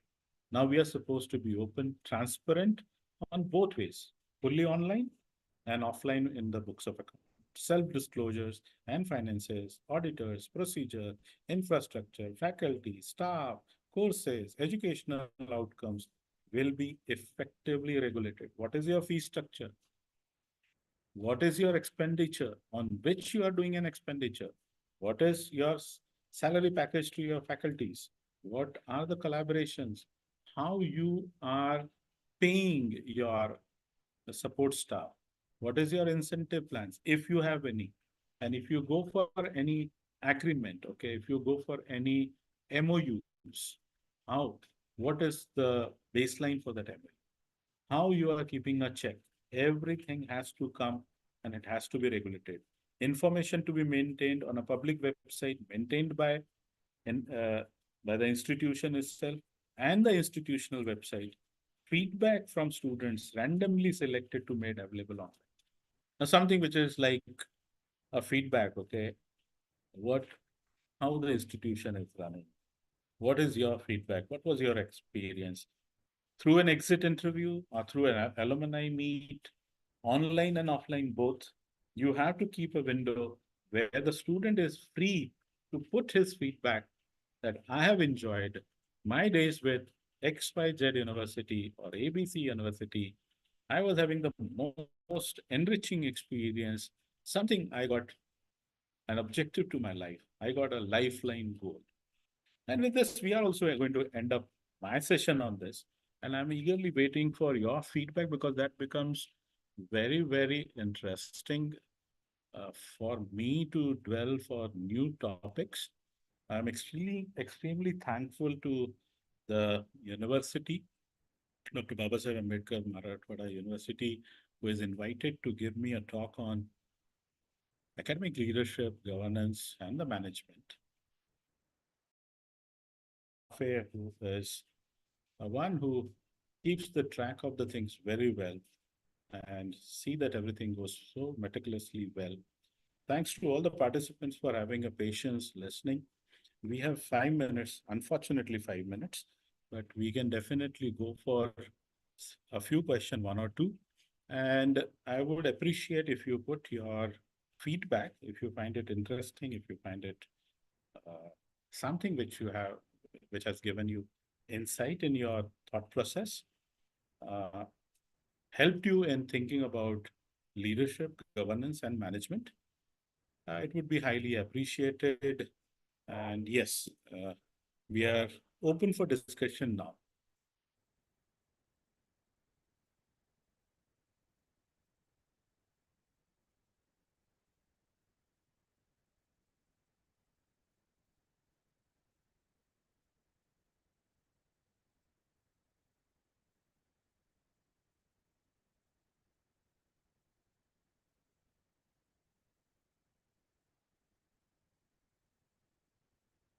Professor, I have done with the session. It is almost 5:30.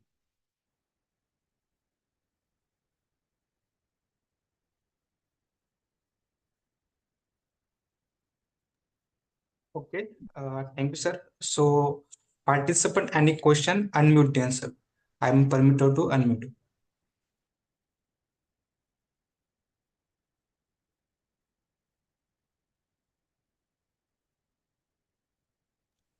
Yes, roll number 17, unmute themselves. So, no one. Sonone Gita Bhai, you have raised your hand. You have any question to ask? Please go ahead.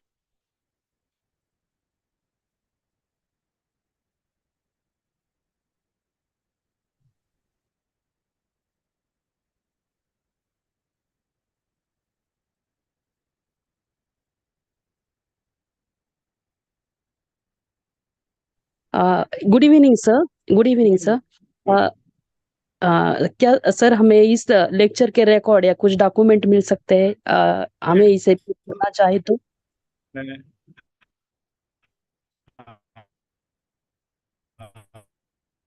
मैं आपको share कर रहा हूँ, मेरा PPT share करूंगा मैं academic staff के साथ में, और ये आपको यूट्यूब पे भी अवेलेबल है अभी।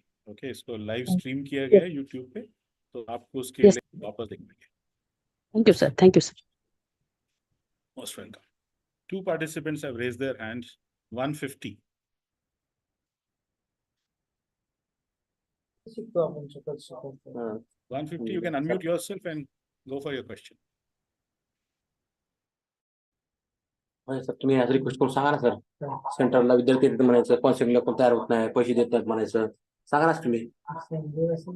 हा नाहीच म्हणायला लागले का? आता आमच्याकडे तर गपचूप पैसे देतात सर. ऑनलाईन घ्या म्हणते ना ते, ऑनलाईन तुम्ही नको म्हणले त्या दिवशी.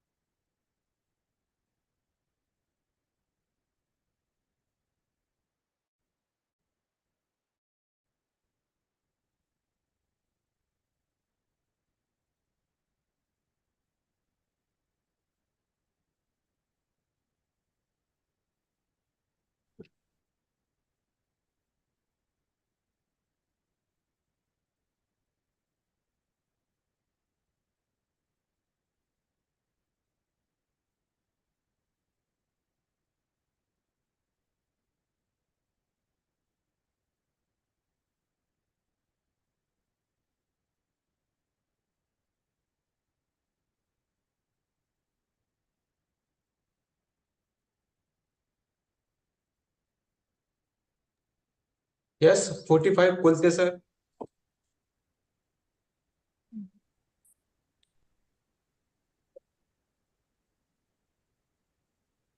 Roll number 17.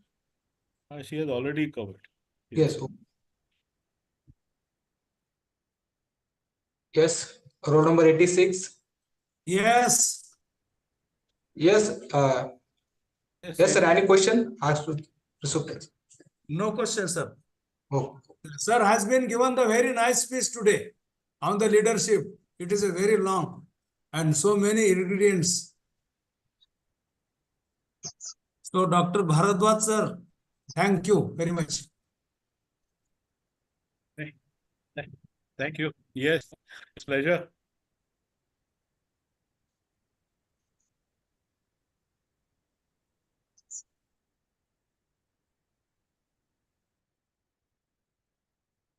So should we call for the day?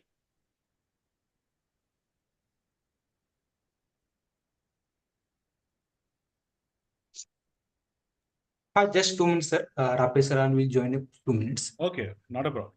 Not a problem.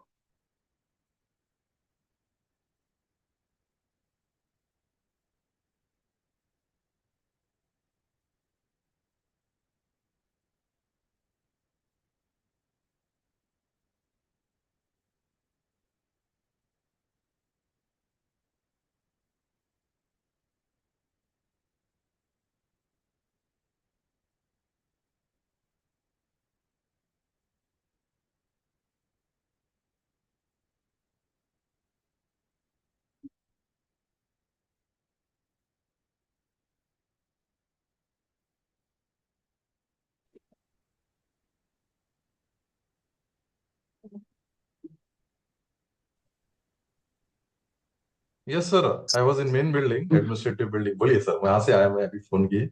Oh, Rafi sir, we have done with the session. हाँ. So anything which has to be concluded, remarks? No issue, sir. So on behalf of this entire group, my special thanks to Dr. Ashwini Kumar Bhardwaj sir for being here, sparing his valuable time on academic leadership, governance, and management. Indeed, always his contribution, the courses were offline or online, he has always contributed to this Malviya Mission Teachers Training Center. So we are really thankful to Ashwini Kumar Bhardwaj sir. And I now declare this technical session is over. Thank you. Thank you very much.